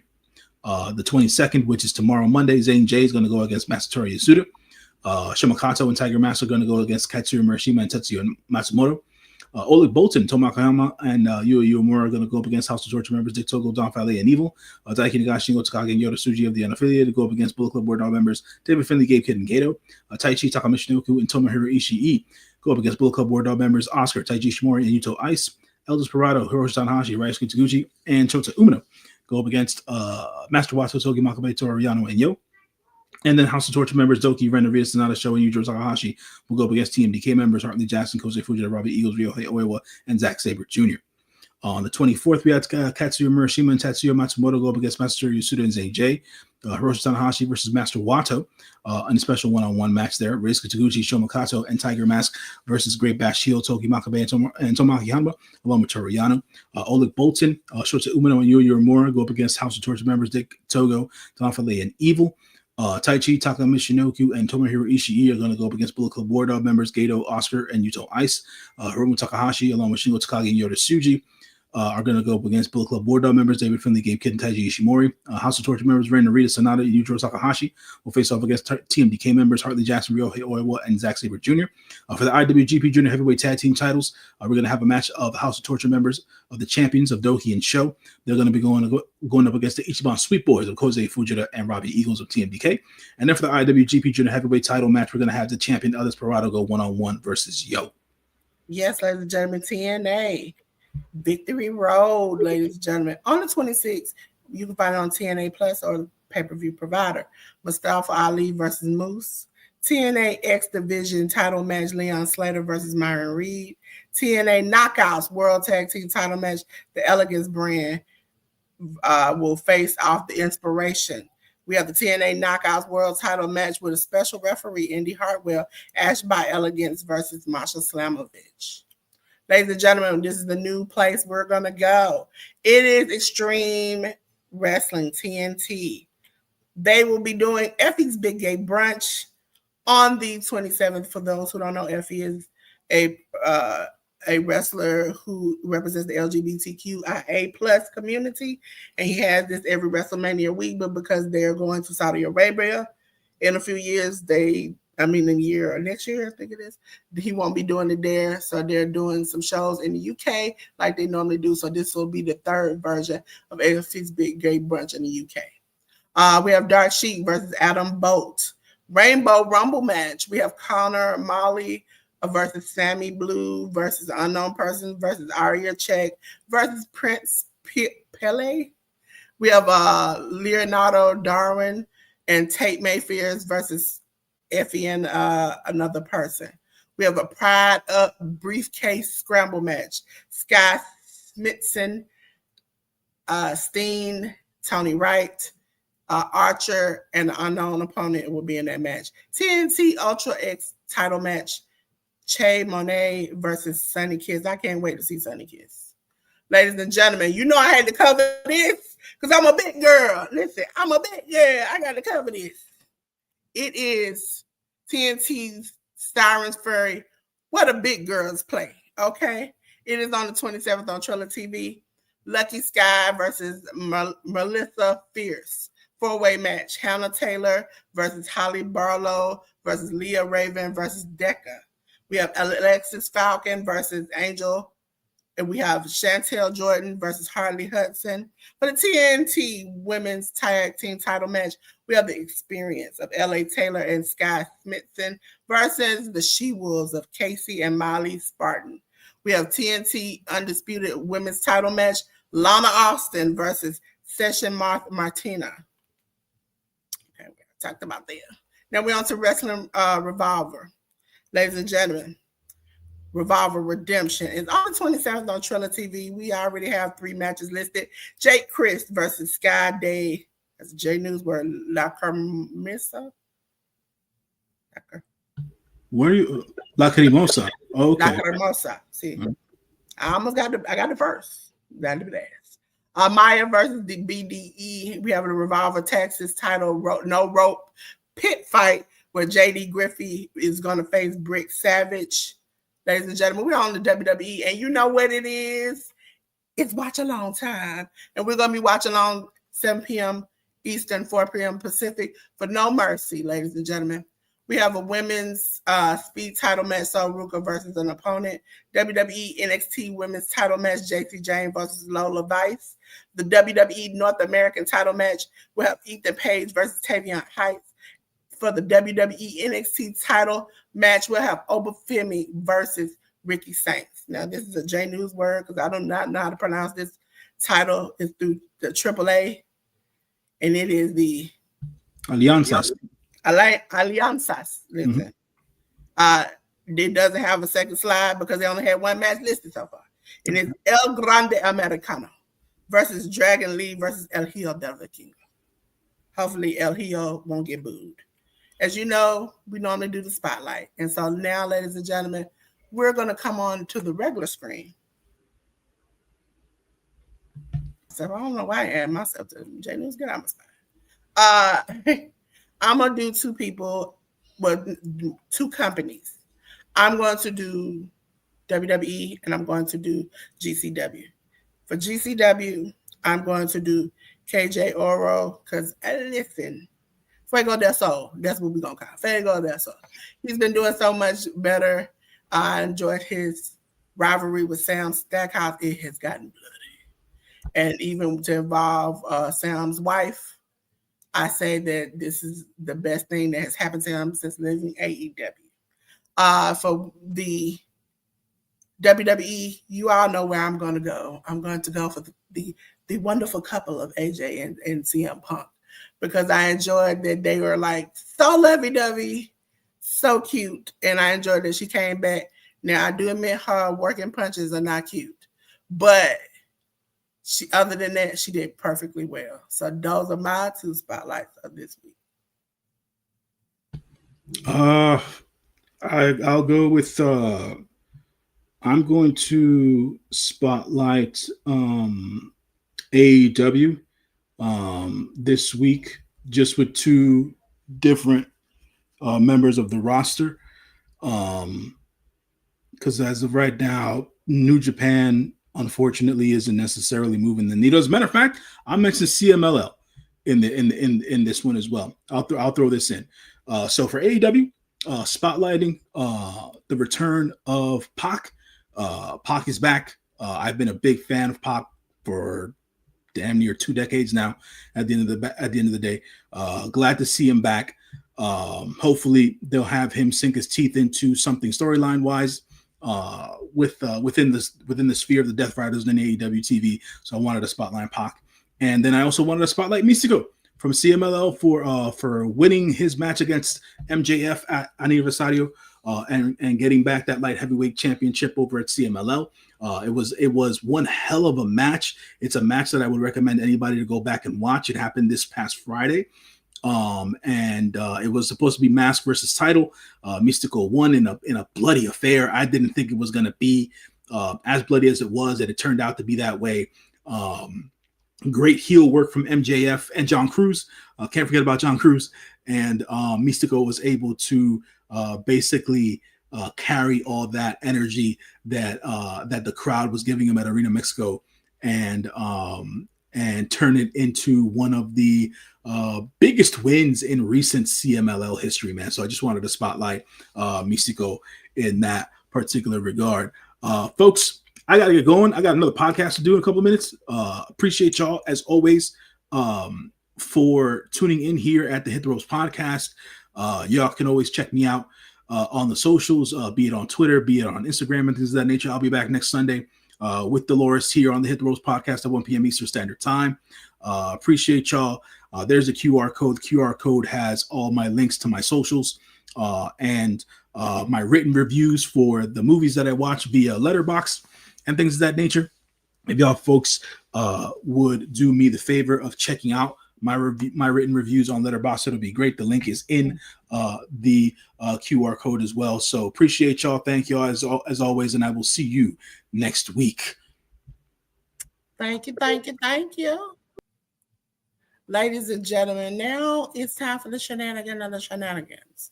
Okay, so we'll say the J.News for the week, but we're going to what I have for a rap lyric, and it's by the one and only Cardi B. It's one of her new songs. It's actually the first song.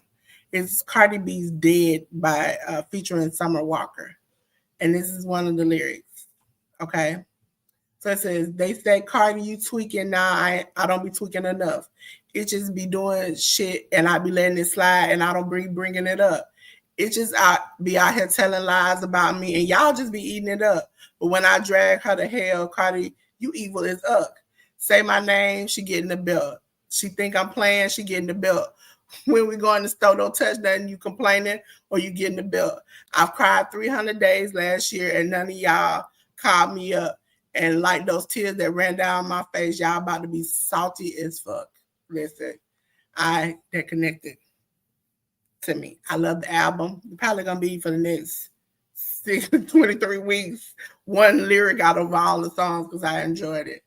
But I am Delores. From trying to find got so many design things there. Delores Designs. You can reach me here.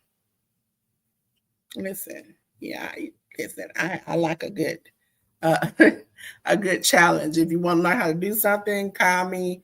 I'm good at doing stuff. I'm even starting to craft and rhinestone and just do everything. I love to learn about everything. I'm just a nerd like that. So please reach out to me. If you like Delores, I can't get to all your social media. I got a code for you. Look at that. The code is bigger. Like we always say, please go check out 10 in the Women's Closet, theeducatednatural.com/women. For those who don't know, 10 is sold out. I can't. I'm on the outside of the club. But you know what? I will survive. I hope I do. If not, I'm going to cry 10 more times, okay? Listen, ladies and gentlemen, Miss Joy is live on Mondays and Thursdays at 6:05, 9:05 p.m. Eastern Standard Time. Mondays is crafting, Thursdays is prayer. Please go check her out, Miss Joy S1. That's how you find her. Also, if you want to contribute to the community quilt, these are some of the requirements. You can reach her through email or send the blocks to the address listed above. Also, if you have any services or any other products you want to add to the auction, please contact her and let her know. Also, ladies and gentlemen, Miss Shirley O.G. Gardner every Thursday at 7 p.m. Listen, this Thursday is going to be fly. Please don't miss it. They're going to get her there smack talk about this watermelon wars. They going to, and I can't wait for y'all to see the thumbnail. It is funny and fly. So go check her out every Thursday at 7 p.m. Eastern Standard Time. Ladies and gentlemen, go over there to Workhouse Wrestling Network. I manage them over there. And go gallop on and get you some good AEW conversation, some good fun. We play some great games. So please come on over there. To the best moderator in the world and the best gamer. Go check out Jaleel757. Please go scan his QR code. Go out his social medias. He has funny takes, funny little shorts, quizzes. Listen, I enjoy every moment I can catch Jaleel online, okay? Slim Jim Longfoot. Slim Jim Longfoot. Listen, I try to give you my best, Slim. This is how you can get to his personal social medias and contact him. Please check him out, ladies and gentlemen. Slim is a Black comic book artist. If you have not seen Slim, you are missing out. Okay, because I'm about to tell y'all about Slim and his comic books.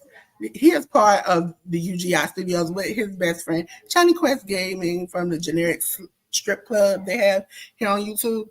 They make some good comics. And listen, his latest comic, I've been jamming with, okay? So make sure you check him out. Also, for those who came to the watch along yesterday, I so appreciate you. I really, really do. But next week, it's no mercy. Okay, you think I was having fun and getting wild last time? This time I'm not gonna show you no mercy. Okay, I'm gonna put my foot pressed down, stomp together. Okay, because no mercy is the time we have fun. But remember, every Sunday at 1:00 p.m., unless we have to change now, we might have to change some days. We let you know in advance. It is the Hit the Roast podcast. Yes, I'm uploading the stuff. I have to download it first. You know, my computer only can do so much. Ladies and gentlemen, so make sure you please check that out. Now, for those who don't know, it's time. You already know what time it is. And the sun is beaming down on me, so you already know what time it is. It's time to act the fool, ladies and gentlemen. So, ladies and gentlemen, let me tell you. Just like Seth Rollins, we have just burned it down. Listen, baby boy, baby girl, man, woman, child, them, day to day, whatever you want to be. I want to tell you, please keep your clothes on. I ain't trying to see all that, okay? But I got something. That'll help you be a little bit cooler. And that's if I cut the lights off. I didn't want to go off today. They said no. Oh, I know what happened. Cut off the lights. And because I'm here by myself, that's how you go. Let's go. It's a little cooler in here now, okay? But until then, I want to say I appreciate all of you all. I think we at 434 now. All right, listen, road to 500. It's the road to 500, okay? Make sure you check out Delores World, watch all the things, learn some new things, have some fun. But until then, I want to say peace.